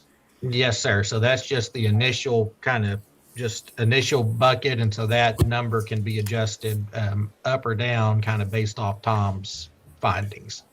Okay. Well, I'm figuring it's gonna have to be adjusted up, but. Well, that's what Tom's gonna be working on right now. Thank you, Judge. Yes. Passing out some information, the information packet. We've come quite a ways, and I think I'm in a position where I can recommend a method to allocate funds to the infrastructure projects, ARPA projects, and show you here in a minute if I got it over here in time. No, did you get the, I've got a little PowerPoint. I was going to walk through it. Did you get that? Did not. Did you email it to me? Yeah, Afternoon? I did. Okay. Yeah, kind of late. Let me see if I get it. But I can talk through what's in your packet and hopefully you can follow along and see that we've done our homework in terms of looking at these projects, trying to identify eligibility, of course, first, but secondly, how they'll be using their funds and kind of showing, characterizing the entities that are requesting.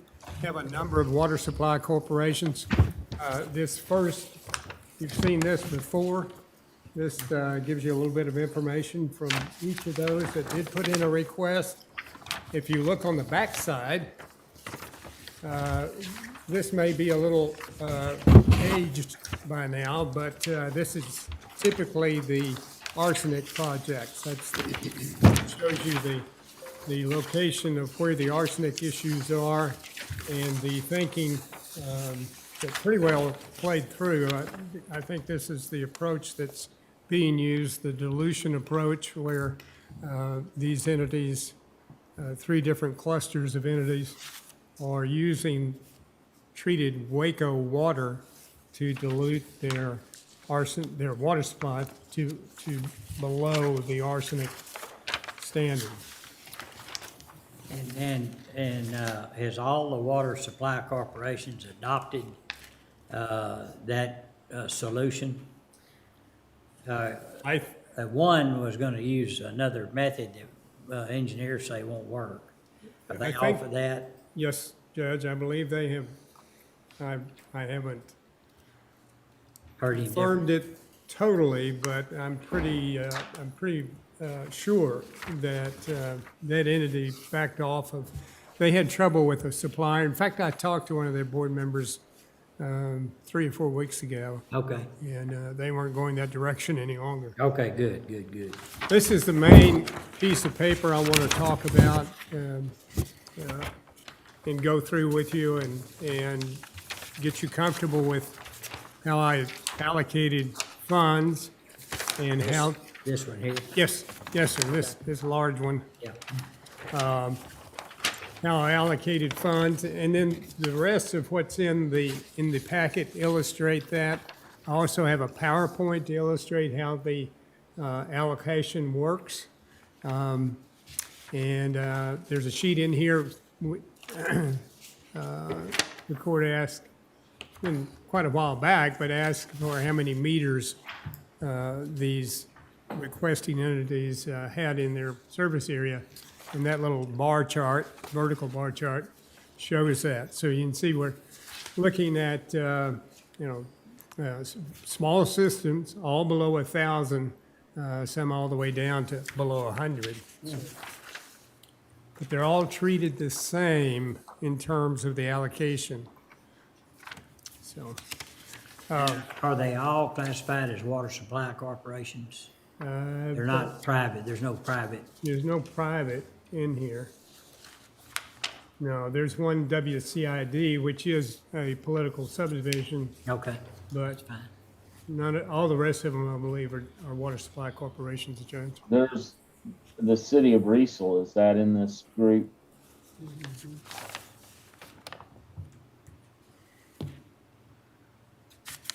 I don't have the city of Riesel in this group. I don't know if I overlooked getting them on that chart. Oh, I've got them. I just didn't put them in the bar chart. They probably got lopped off there, but the city Well, of Reese. they have two sets of meters, their own meters, and then Myers Settlements meters, Okay. if you look at it. How many Well, meters, how many meters do you say Risa has? I didn't say. Oh, I thought Mike did, okay, Yeah, they're not on my okay. chart here. I don't. Somehow I think this chart lopped off. But anyway, I'll get those on there. They are on our spreadsheet that shows all of the requests and what they're about, some notes, those kind of things. And I'll get that corrected.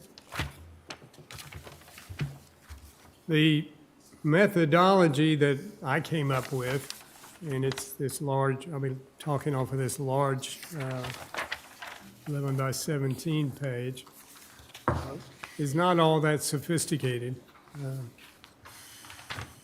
But I think it is a straightforward method, and the premise of this method is important to understand, and that is that priority or interest in projects in a particular type of project for ARPA funding is reflected in the number of requests that that type of project received. Okay? That's the premise. And then I can take take those requests, I think we got 13 or 15 requests, and identify the priority, if you will, of those requests based on the number of individual requests received for that type. I started out here talking, let me just put a little background on it. Principles recognized for project allocation. We looked at eligibility first, and I think we've got that tied down.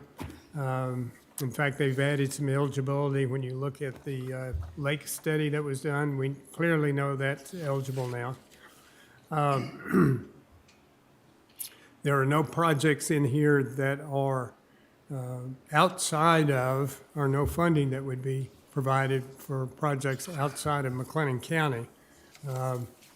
Prairie Hill does have meters outside of McLennan County, and we took that into account in our allocation. And third principle was not to avoid using ARPA funds in lieu of making a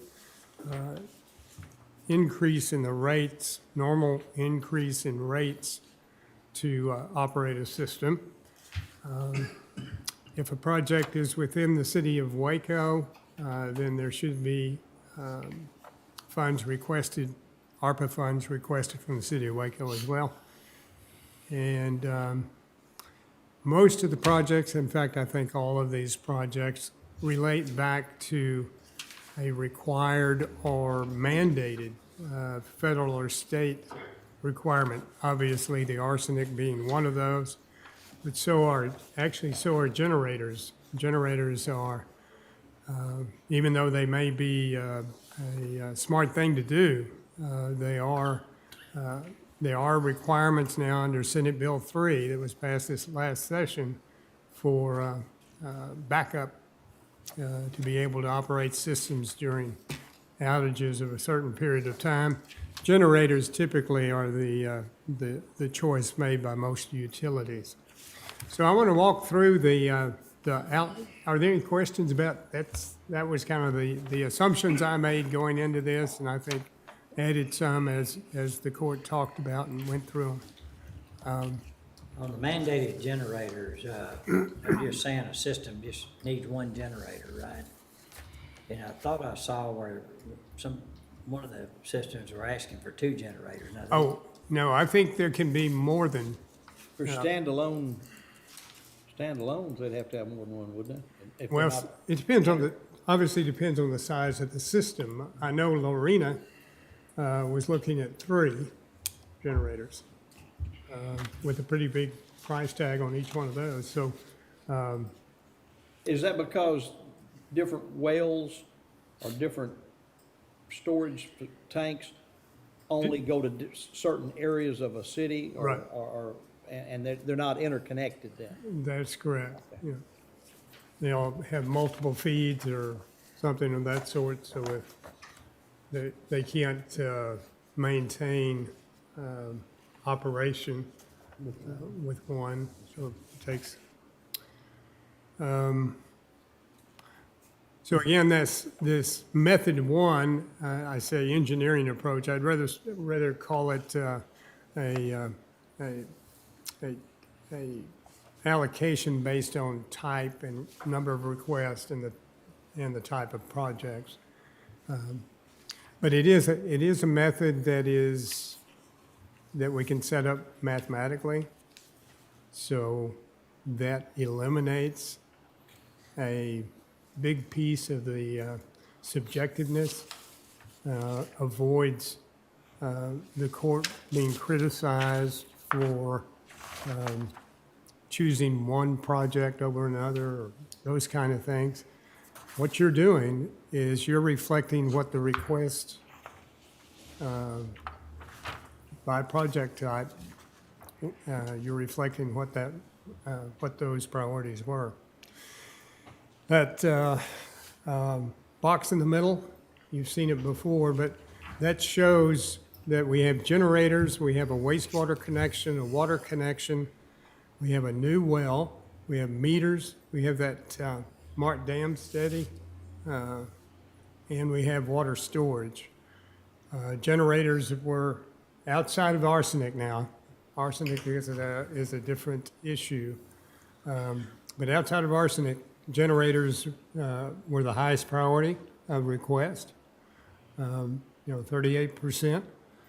And then there were 2 on storage and 2 on water connection, and the rest were single requests for the other types of projects. That request shows a $5 million set aside by the court for infrastructure projects, okay? What this thing is set up to do is I can plug any number in, and I'll show you that in just a second up here on the PowerPoint. But I can plug any number in for that 5 million. I can plug 10 million in there, and all these are double. Well, no, they won't, but I'll talk about that in a minute. I can plug 5 million in there. I can plug any other number in there, and these will all reflect. They'll all recalculate. It's a spreadsheet, so it's pretty straightforward. Why don't we? Any questions about it? I'm about to show you on this spreadsheet how that works, and hopefully that's clear and acceptable. And if you have any comments, Any questions? Yeah, how does how does it affect when you add amounts, like if you added another 5 million? How does it affect that top line below, you have arsenic? Does it affect it also, or just the ones that have percentages? Okay, what it would do, and I actually have a table in here, a spreadsheet output at $10 million. So I did increase it by 5 million, but I kept the set aside for arsenic at the same percentage that the court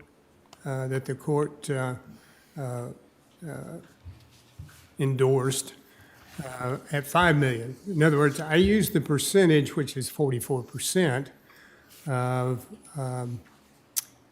of setting aside 2 million out of 5 million. So if you take 2.2 million set aside for the arsenic projects, divided by 5 million, which is the total pot available, that's 44%. So if you increase the pot to 10 million, I just took 44% of that And this is something the court either says, well, that's too much and we need to adjust it or whatever. But I took 44% of 10 million and used that. And once I plug that in to the arsenic amount, then all of the other sales recalculate at the increased amount, and each of them, each project type increases pro rata. Jump to the bottom line, once you have the project types allocated, a dollar amount for those, and that's really the third column up here that that's on this spreadsheet. Once you have that amount identified, then you need to allocate that to the water supply corporations and other cities that requested funds in that type of category, in that type of project. And that, I will show, works if you do that with the number of meters that are served. So let's go through this, and Mike, did that answer your question? You see what I'm doing? It did. The only other question I had is like the dam study, Hmm. there is a set amount that's gonna cost. And if it increases each time, we may be having an amount over there. 215,385 may be more than that study will cost. Oh, I see what you're saying. And Mike, any of these can be, 77,000 for a dam study. Yeah. and any of these can be set aside, set at a certain amount, and then taken out of the distribution.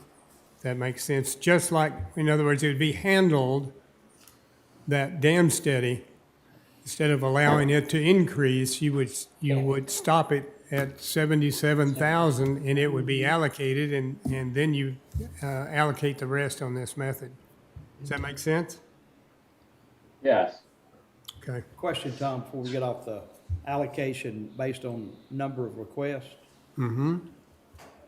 If you look, for example, if you look like wastewater connect, it's allocated to what, 215,385 based on the fact there was one request for that? Is that correct? That's what we're looking at, 8%? But they estimated it was gonna cost $5 million. Right. For it. Is there any reason, I mean, at some point, do we need to decide, hey, that's something we wanna do or not do? Because if they don't get a large portion of that, they're not gonna do it, and That's my question that also, amount's too. gonna fall back into the pot. Does that make sense? Yeah, that exact question, if we don't give them enough, are they not gonna, and they don't do it, they can't do it? Then it goes over back into the pot. I guess the question is, Larry, is if they don't have the funding to do it, should we hand them funding? I mean, if they don't have the I think we want to, right? another source of funding to make the whole amount, then we're just handing them free money. Which is Yeah. been a concern I've had from the beginning, though. Yeah. We can fund 30%, 40%. If they can't afford the rest of it, Well, and so I think, as we go through and say, here's the general categories, we approve that, then we're gonna dig down into each one of those and say, can they happen if they don't get all the money they need? And if they can't, then they're pulled out, and the money's either reallocated within that group, or it could even be moved out of that group over into another project, another type Different of bucket. project. Yeah, Another bucket, yeah. yeah. But Where do we factor in those projects that may be a little bit more urgent or have a greater impact on the community than other projects? I know there are worthy projects, but if we, and I say, you look at projects evenly across the board, but if you have a project and it's really crucial that that project comes to fruition where do we factor in that urgency? Well, Commissioner, I can't do that. I mean, that's a decision of the court, obviously. But we do have a means of doing that. In other words, you can set aside a certain amount. The court set aside, in this $5 million example, you set aside $2.2 million to look at arsenic, okay? So if you have a project like that the court agrees, yeah, we need to make sure there's at least X amount of dollars, then you would use that as a set aside. And what that set aside does is it takes away from how much you have left, obviously, to allocate. And what I'm presenting is a method to allocate after all of the set-asides have been satisfied. Okay? All right, any other questions? Let's go on through this. Here is the setup on the allocation. You see what it shows is 2.2 million going set aside for arsenic. That leaves a remaining amount of 2.8 million. The total amount allocated for infrastructure projects is that 5 million up in the top right. And then I, again, take off the 2.2 million set aside from the 5 million available, leaving you 2.8 million to distribute and allocate. And using this request by project type, I came up with the percentages. See, there were 13 requests and probably almost 10 different categories, 9. And then each of those categories, types of projects, had a number of requests. And you see for generators, there were 5 of those, so that's 38%. So 38% of the remaining 2.8 million for distribution allocation, 38% of that would be earmarked, probably a bad term, but it'd be allocated to generators. And that amount is 1.7 million, okay? So that's basically how it works. Let's go to the next slide. Okay, again, you tell me how big a pot you've got available. In your packet is 2 examples. The example, this one at 5 million. Also, there is one where there's 10 million in the pot, okay? Yeah, got that one. All right. Now I want to talk about it a little bit in just a minute. Okay, so you've got 5 million. Next slide shows that after that you've got to set aside, that 2.2 is set aside for arsenic, okay? So arsenic, regardless of how we allocate the other funds, is getting 2.2 million. All right, next slide. And then, again, this is what I was talking about a while ago. If we go into allocating based on project type and based on the number of requests by type of project, we can come up with a percentage, okay? We apply that percentage to the remaining amount of funding we have available. So 38% of 1.7 million is available for generators. The dam study was 8%. This may be, Mike, where we're getting into, we're overfunding. And if we do that, what we'll do is we'll pull it out, make it a set aside, okay, make it a set aside, take the funds, let's say it was $100,000 instead of $215,000. Then you would take that $115,000 and put it back in your pot, add it to the 2.8 million and reallocate again. Does that make sense? Okay, next slide.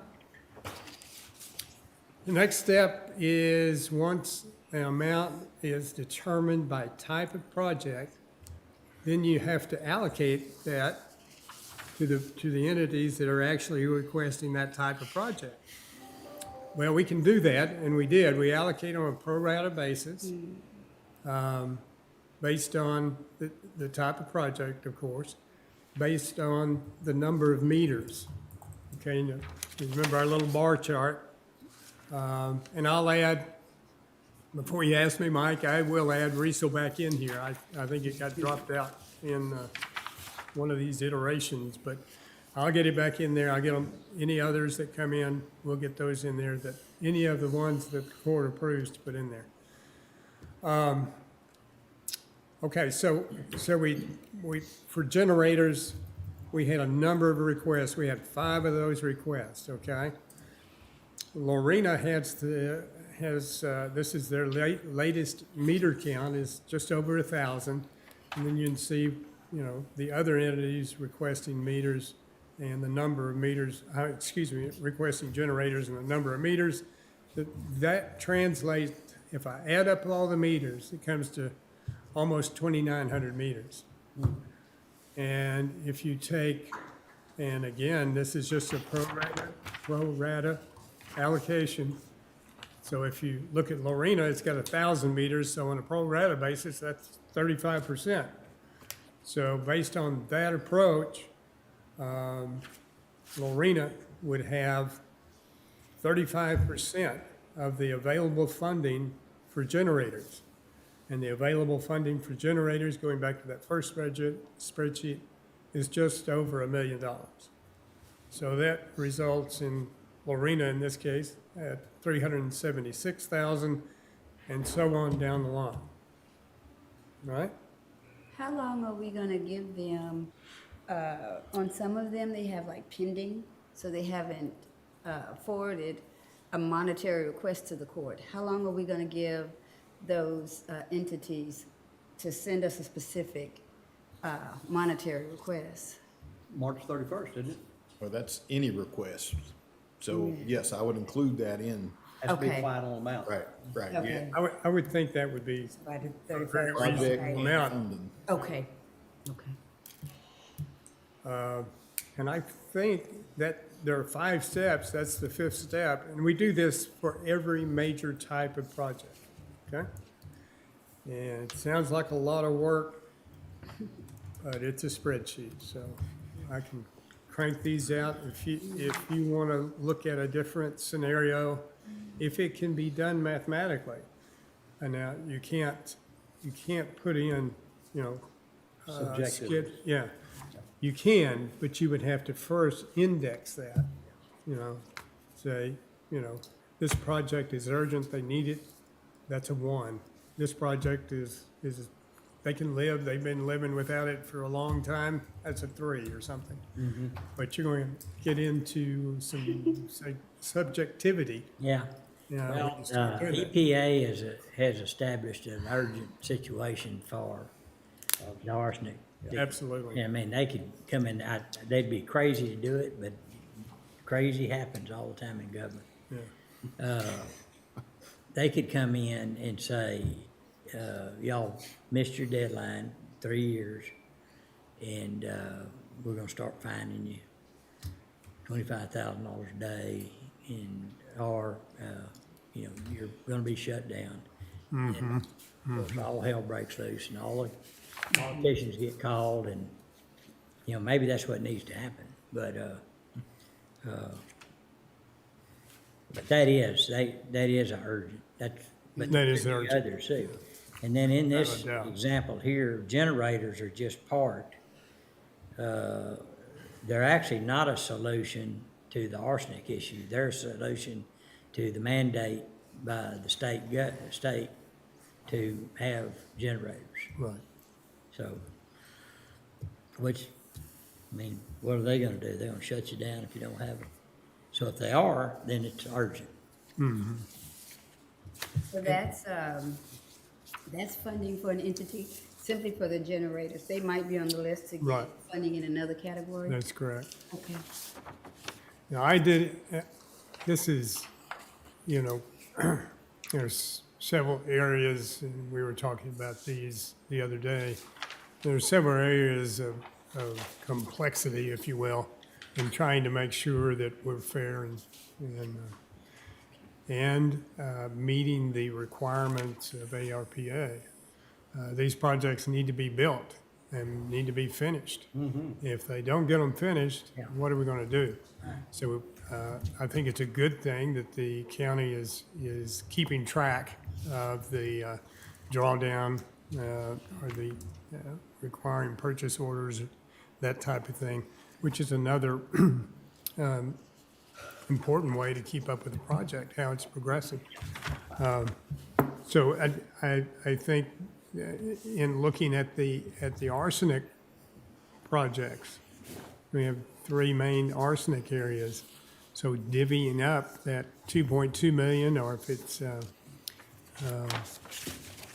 the greater amount, if you go up to 10 million, it would be 44% of that, which would be 10 million would be 4.4 million. Is this the cost estimate here for the arsenic? Yeah, I wouldn't use it as a cost estimate. That was done, it's a swag at it.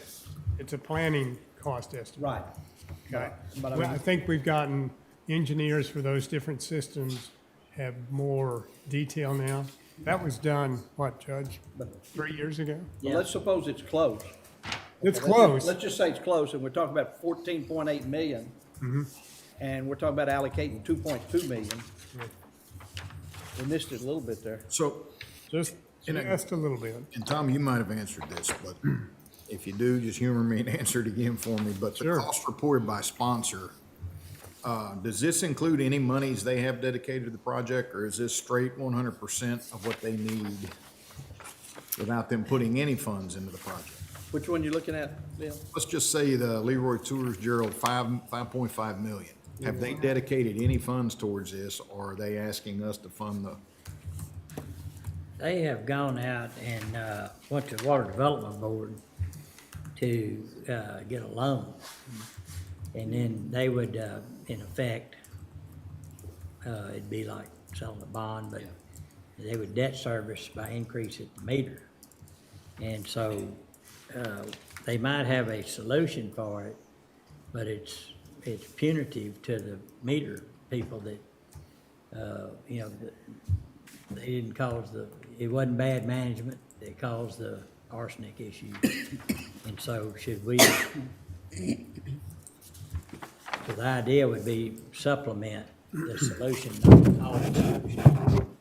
I guess what I'm getting at is I'm gonna be more inclined to work with somebody that's already dedicated funding to a project, and I'm gonna feel better about that project getting started and being completed. Yeah. Than I am just, no, we don't have any funds dedicated to it. Yeah, and the Water Development Board would not issue a commitment if you couldn't do that, you know.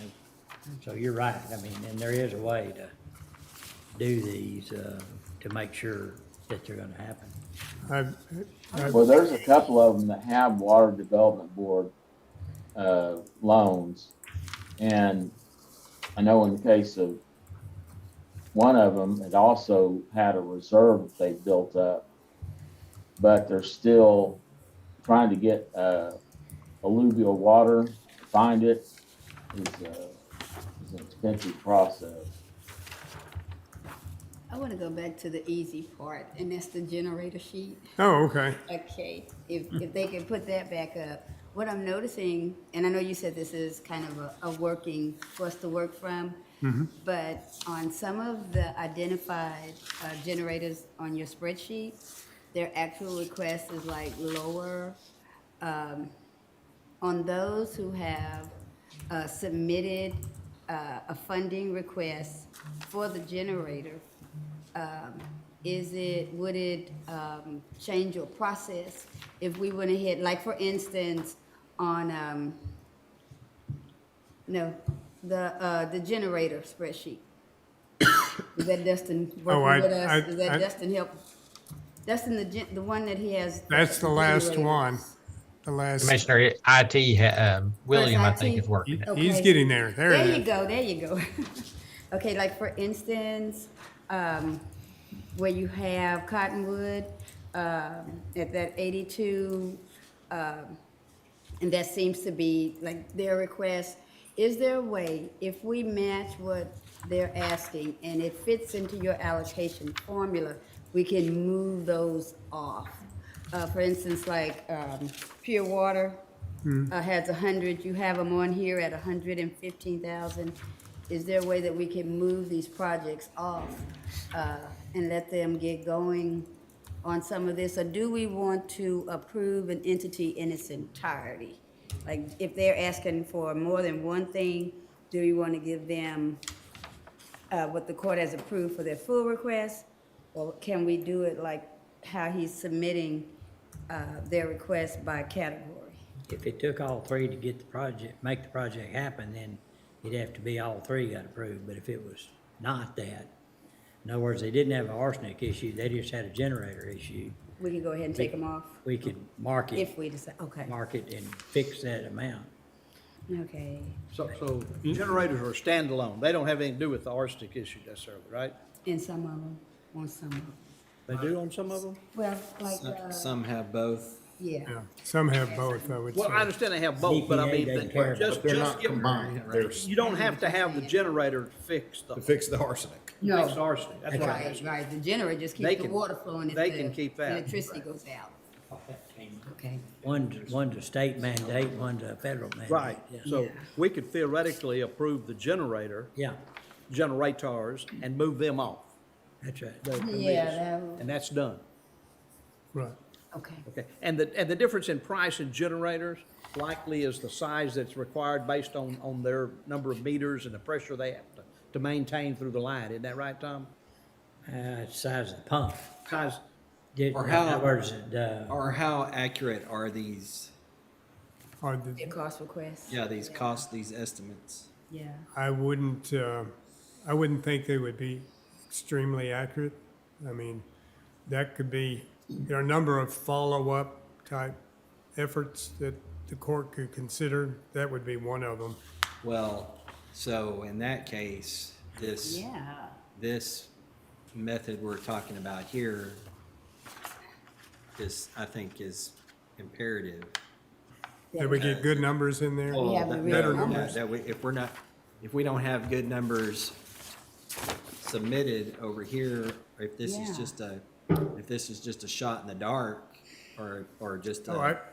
then, if this is just a good estimate, then I think we need to follow a plan that is got some Makes- sort of weighting Makes it difficult to to it. make And smart make- vote. Because it makes it difficult, like, Yeah. now we know the dam studies, and, I mean, I'm assuming that we have a good number on some of these, right? Yes. That dam study is 77. Yeah, and it's been that for the last year, I think. yeah. Yeah, it's been around a while. Yeah.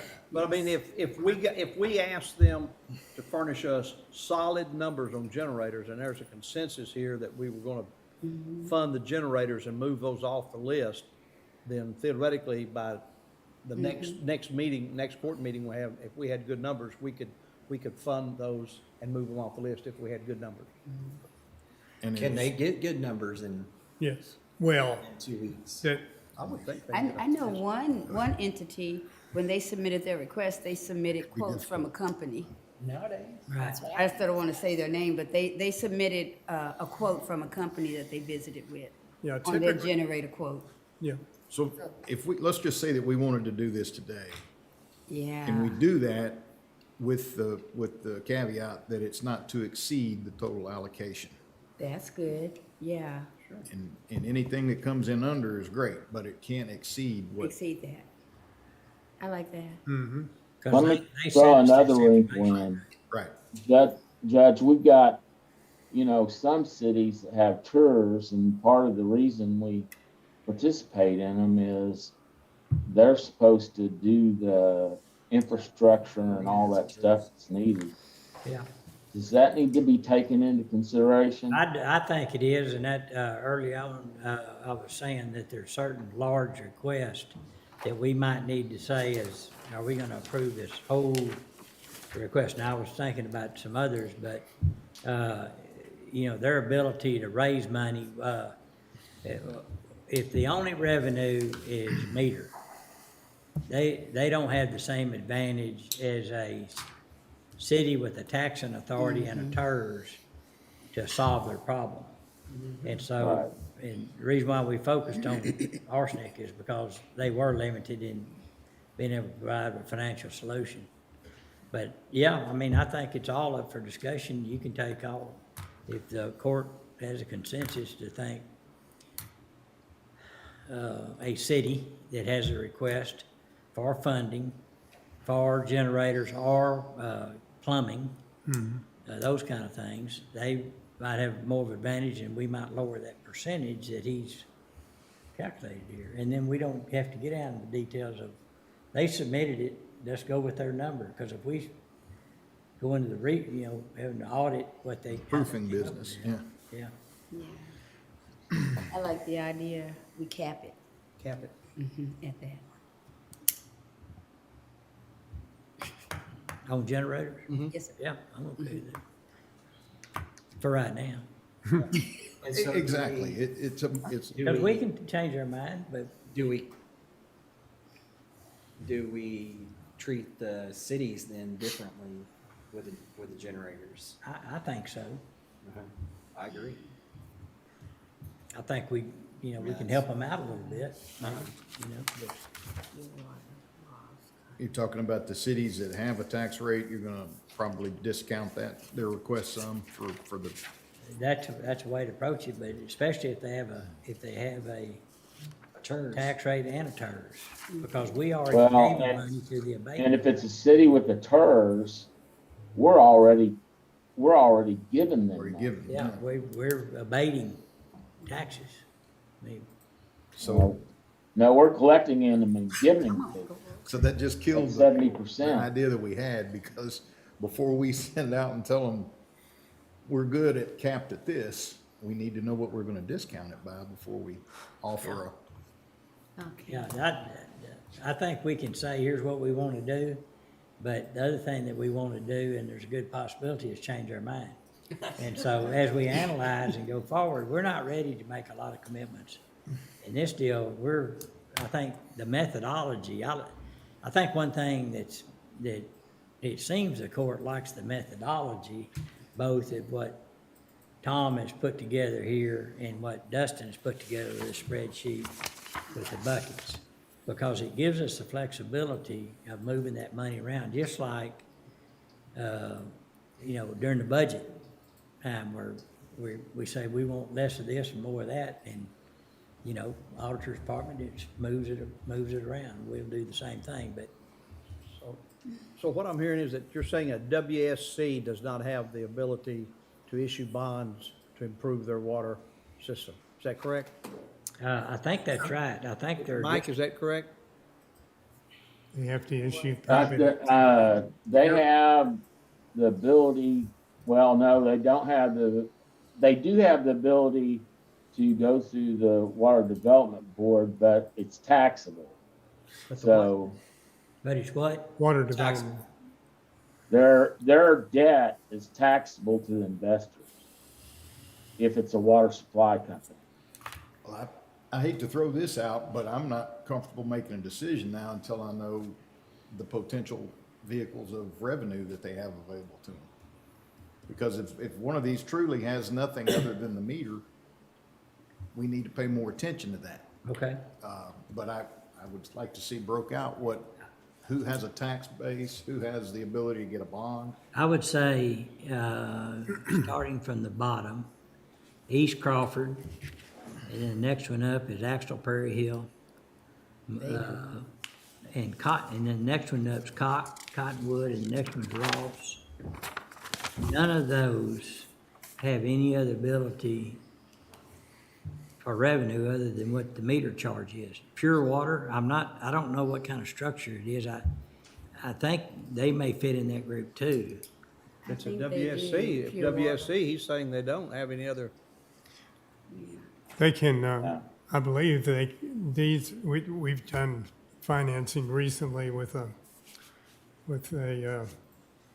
essentially a small river authority that included both cities as well as water supply corporation. It had to be handled separately. And The water supply did, the The water- WSC of the yes, city. they can sell what's called private activity bonds, And those are in between, if you can think of it as in between tax exempt and taxable. I wanna throw this out and help you come back out of the You would know, woods. you would know the board member. Okay. Cause I don't want us to get bogged down in counting meters and opening their books. What about this thought?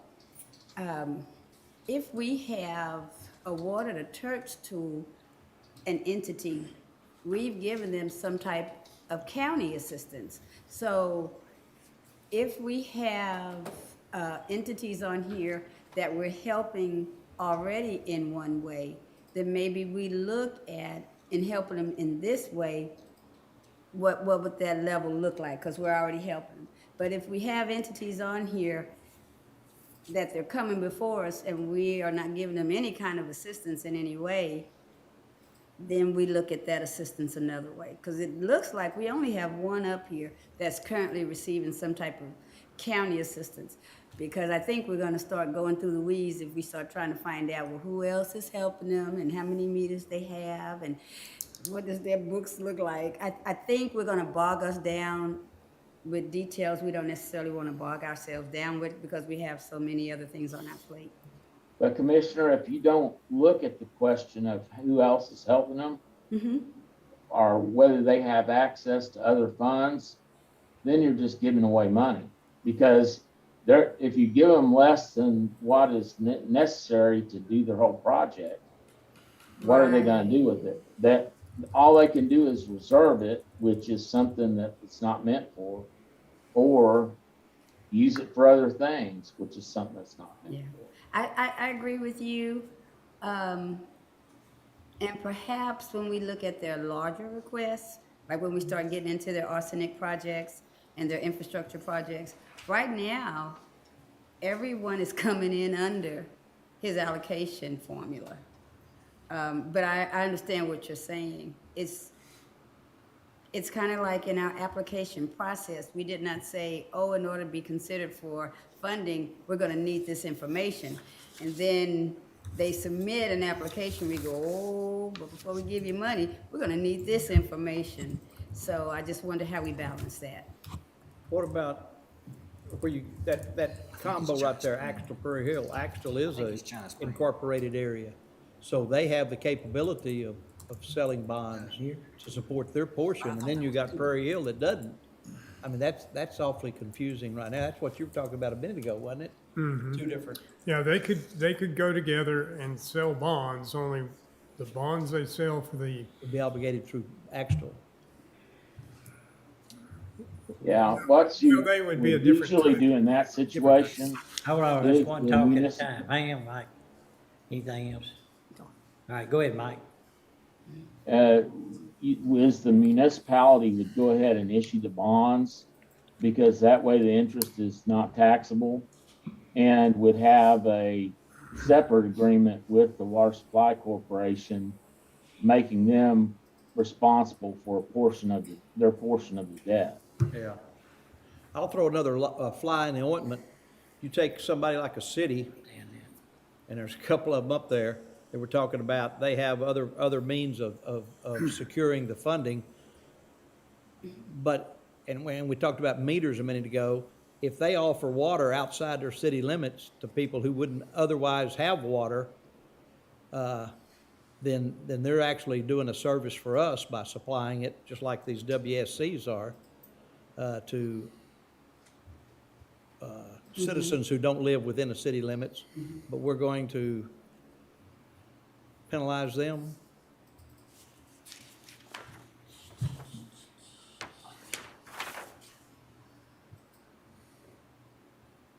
I'm just throwing out a couple of flies in the ointment there. I'm sorry. That's what we need, some more flies. I know. The other thing, while we're talking about this, I think we need to look at, Mike, in the long run, are these big projects. We don't need a completion date of the last day before you have to send money back to know if the project's gonna be complete. So it seemed like to me, Right. some of these big entities, some of these big projects that need to be funded, that completion date needs to be pushed way back so that we have some guarantee that it's done. And if not, that funding then would still be available for someone else, whereas it wouldn't if we waited up till the last day. Does that make sense? Yeah, yeah, and I think since you only have to obligate it by December 31st, 2024, and use it by December 31st, 2026, Right. all of these should be doable.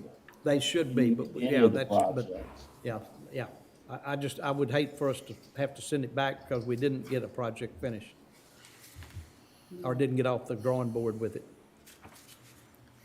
Yeah, well, we gotta hurry. Okay, That seemed like it. We're holding. I got an idea. All right, so where are we? It doesn't get his fly the ointment, but I would say that on generators, that we limit, qualifying entities to water supply corporations.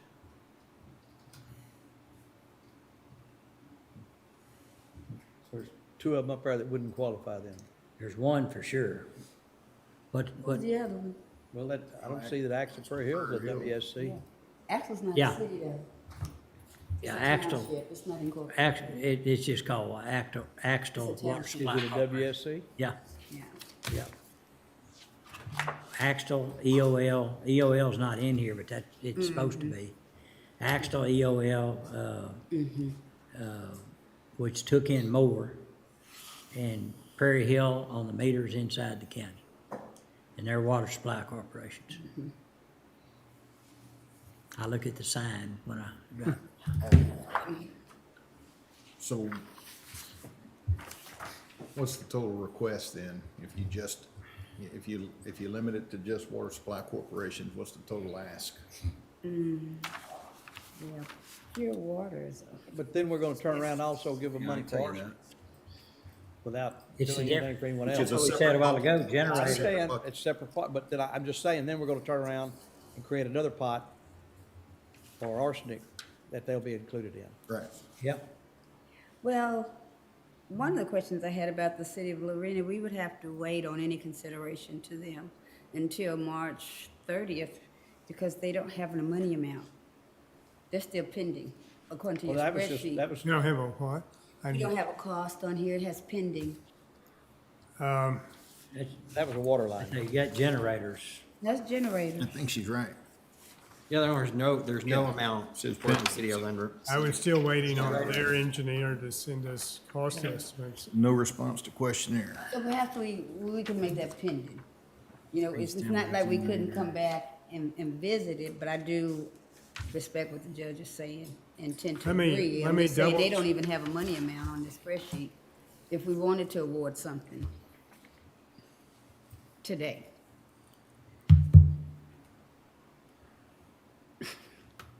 I would, Francis, what you show?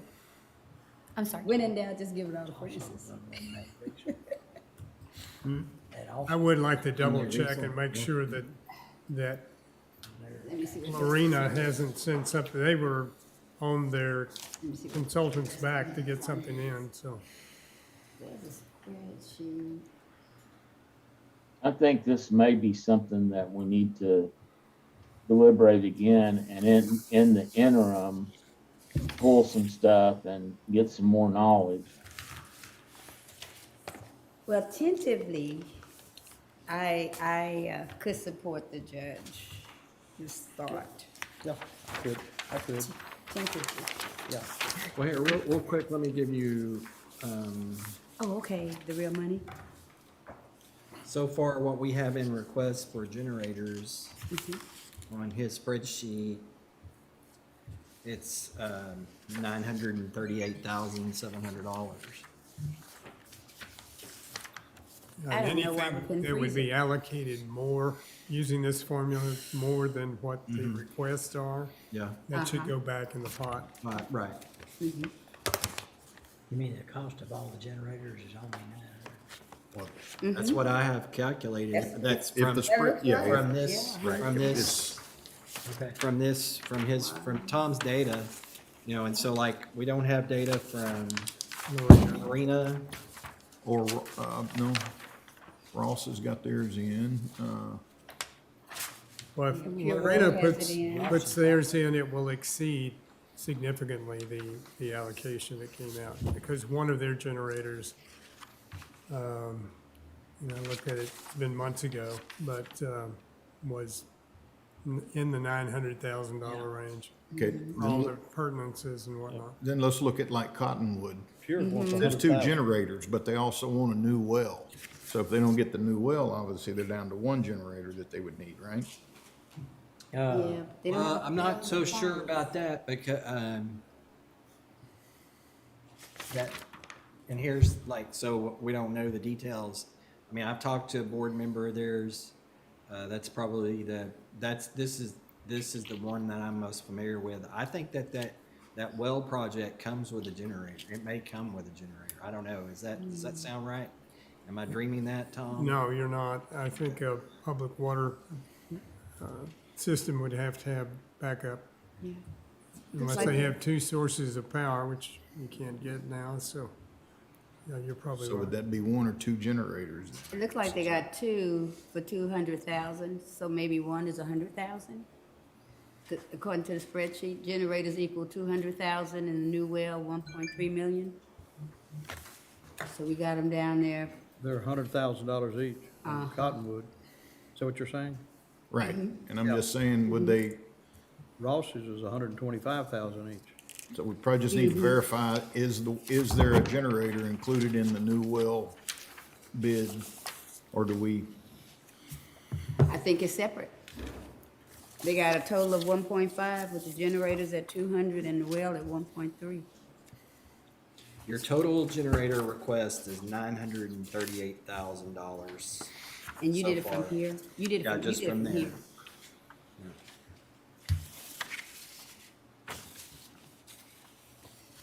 For just generators. Just generators. What's the harm today of city? And that was real, I mean, I would want to go back and like there seems to be a typo or some sort of, like on the Bosque Basin. Mm-hmm. Is that 135 or 13,500? For a generator? It's I bet it's 135. Okay, well, that changes it. Okay.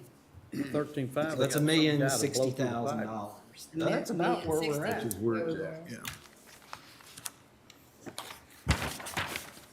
So why don't put $1 million in generators?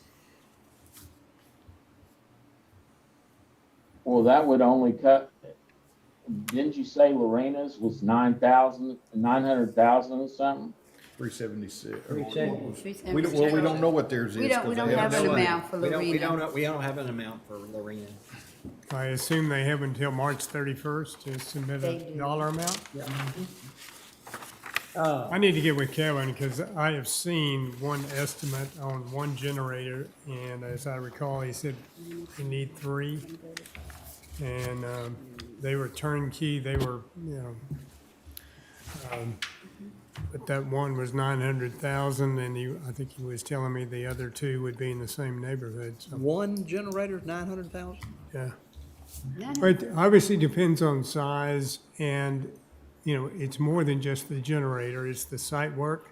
And you want these, they have to be hookup ready. Rapid. I think that's where we cap it. Because something's horribly wrong. If we got bids of anywhere from 100,000 to 900,000, there's something missing. But it's all has to do with the amount of We don't have generation 900,000. it does, and I mean, one down here in the jail was, I know we had to, just the transfer switch alone was 40,000 or something. And then the generator, I mean. Well, I'm just saying, how can you have that big a spread? $250,000, yeah, How can you have that big a spread? yeah. There's gotta be a number in it's, Well, here's one for Well, 75,000. we have things, 75,000. They're not the same generators. According No, to the they're not. spreadsheet, we go 82,000 to 135,000. That's kind of our spread on the spreadsheet. Or I don't know about that 900,000. Yeah, or 75 to 135,000. They're not going to get that unless it's a very small generator. You know, Well, I'm they've just got to saying do the that's what site it work and the way to, yeah, that's what they put in, so. Okay, I think what we need to do is, we understand methodology. We see the nominees for money in here. We think about whether we want to approve all these to be eligible. If there's a city that comes out, we take it out. In the meantime, we need to start talking to each one of these entities has an engineer. I'm assuming that they were very much involved in talking about what their needs were, and I know they were, to determine what their request is. And I know EOL and Axel, I believe it was the lady that was Duff's, anyhow, the engineer, and they came up and she put together the package to go to Water Development Board for that loan. And so we talked to all of them to get specifics on that and bring it back to court and have a little bit better idea. And if they've got a request for 2 generators, they could send us the information on how they determine that amount. And some of these generators are gonna be more expensive than others depending on the size of the pump that they're supporting. And so, that's why a big municipal generator is gonna be $1 million and, Axtel's gonna be, $125,000, $30,000. Couldn't we ask them to submit a actual quote with Yeah, that? that's what I'm saying. Yeah, get a quote with it, so we Yeah. have some real numbers. Yeah, they send us the documentation that they determine the amount, which is a, quote, be that. And actually, the window doesn't close till March 31, so it would be best to take action after that. Yeah, we've got to wait, but in the meantime, we can, on these, different ones, and I'm just talking about generators right now. But you take, because I know the Axel Prairie Hill people, that we get with them and get all the information, they can help us because they are way ahead. And I feel like Cottonwood was the same way. yeah, I bet they are too. And so we can get a good sample about, that would provide this court the information they need to make decisions on this kind of money. And all the Larry, details. don't forget Riesel. Well, they're a municipality. Is it possible to add another column to the spreadsheet, Yeah. actual request perhaps? Because it's gonna come in based on what this spreadsheet is, if we add a column and see what that request is, what that request total is for these. Because I think Commissioner Jones said it comes to $1,060,000 if we put the actual cost that they have on their spreadsheet. And then we let the documentation come in, but we put a real number and not a dummy number next to the entity. For instance, like Cottonwood would say 200,000, Prairie Hill would say 75,000, East Crawford would say 82,000. If we use this number in a column. A running then total, came- and it'd be a running total of what the generators are. Oh, Yeah, comparing the formula to the actual cost request. that's where I'm.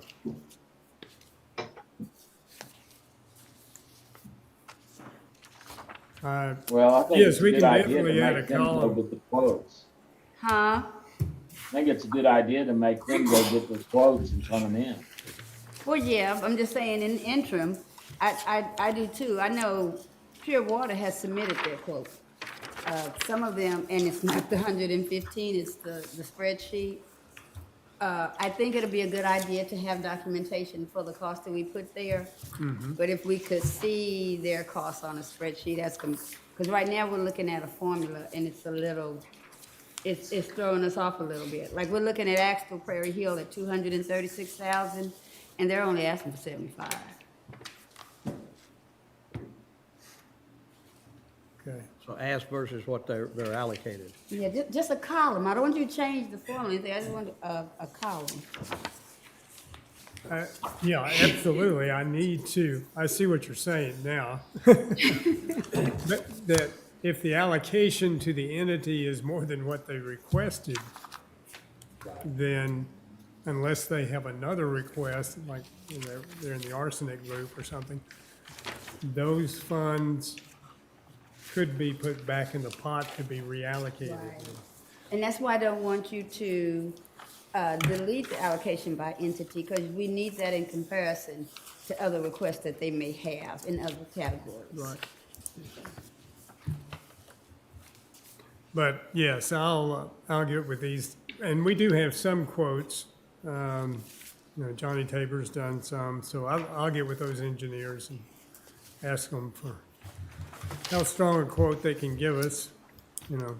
We'll be seeing some of those engineers in this meeting on McLennan County Rural Water. That's right. So We'll have them cornered. we'll have them cornered. Yeah. Okay. But recognize that these costs are just going skyrocketing now. Yeah. And availability is hard. Tom, when one of these entities goes to the Water Development Board, what type and how accurate does their documentation have? I mean, how strong does it have to be? Well, they're making loans.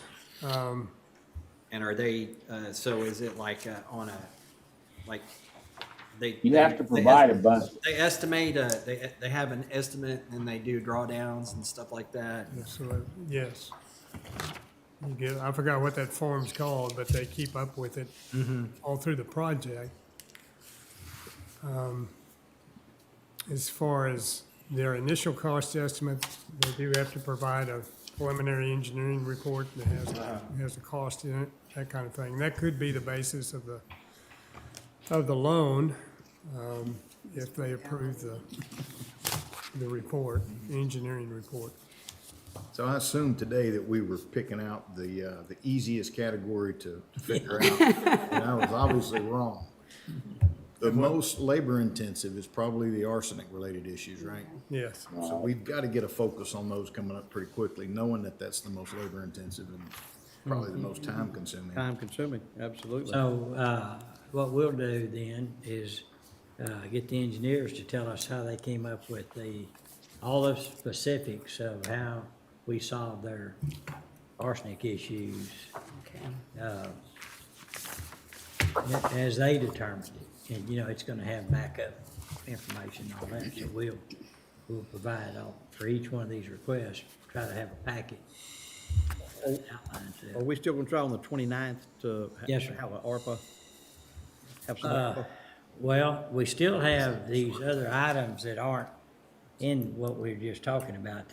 We've got all of these categories. Dustin, you can, I guess after the department head reports, we'll have time to go over the lost revenue, Pete, I guess the non-county projects. Meals on Wheels. No, that's in the non-county project and and more details on, I think we'll still need to, we're gonna have department head reports anyway, so we might as well be prepared to talk about it. We still got some agenda items here, don't we? Or not. Dustin, what other agenda items, only consideration of Meals on Wheels and, what was the other one? That's right. And then it's Trinity Sports. It's the authorization of the invoices for the work completed to date. And we need to approve those invoices? Is what you're saying? Yes, sir. And that's something we want to talk to the court about. So per the agreement with them, those invoices come to the county for approval. The funds are then dispersed to Trinity Sports for them to pay the contractor. This is the first round, so we put those on the agenda for the court to review and didn't know if y'all wanted to review them each time or if it's something that Francis and myself and Mike can review or how y'all wanted to handle those.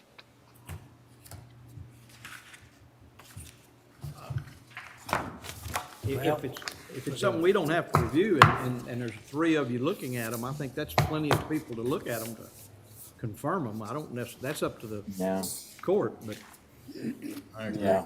I'm comfortable with that. Okay. Well, very good. Well, we have these on the agenda. If y'all want to go ahead and take action on these today, and then future invoices we'll review, and then the check can be included in our check run. what's your numbers? So they're L1B, it's L1B1, B2, and B3. B1 is an invoice totaling $10,250.03. B2 totals $15,849.04, and it was for work done in the kitchen. And then B3 is $9,756.75 for work done at the front desk. Okay, any questions on those? All right, is there a motion to approve B1B, B1, L1B2. oh, B1 and then B2 and B3? Move to approve. Second. All right, have a motion second, any other discussion? No other discussion, all in favor say aye. Aye. Opposed, pass. All right, And then Judge, the other item is L1A1, Meals on Wheels Waco. The discussion last time and the motion in court was to put it back on the agenda this time for the court to determine if you're ready to act now or want to wait. Just a quick reminder, they get federal funds through Hot Cog to feed their clients. Back in early 2020, they received enough funds through the federal funding to feed 210 seniors a month. That's now down to 146 seniors a month.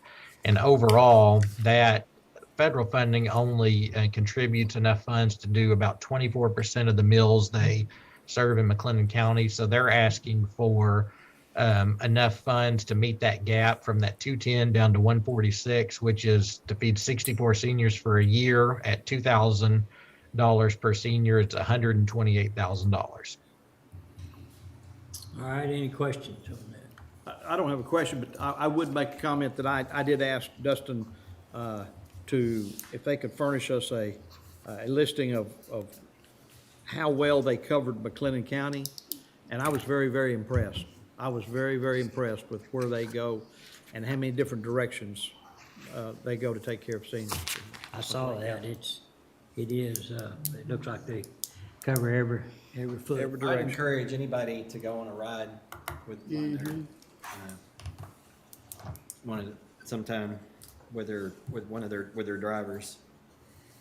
I don't have an issue with the funding request.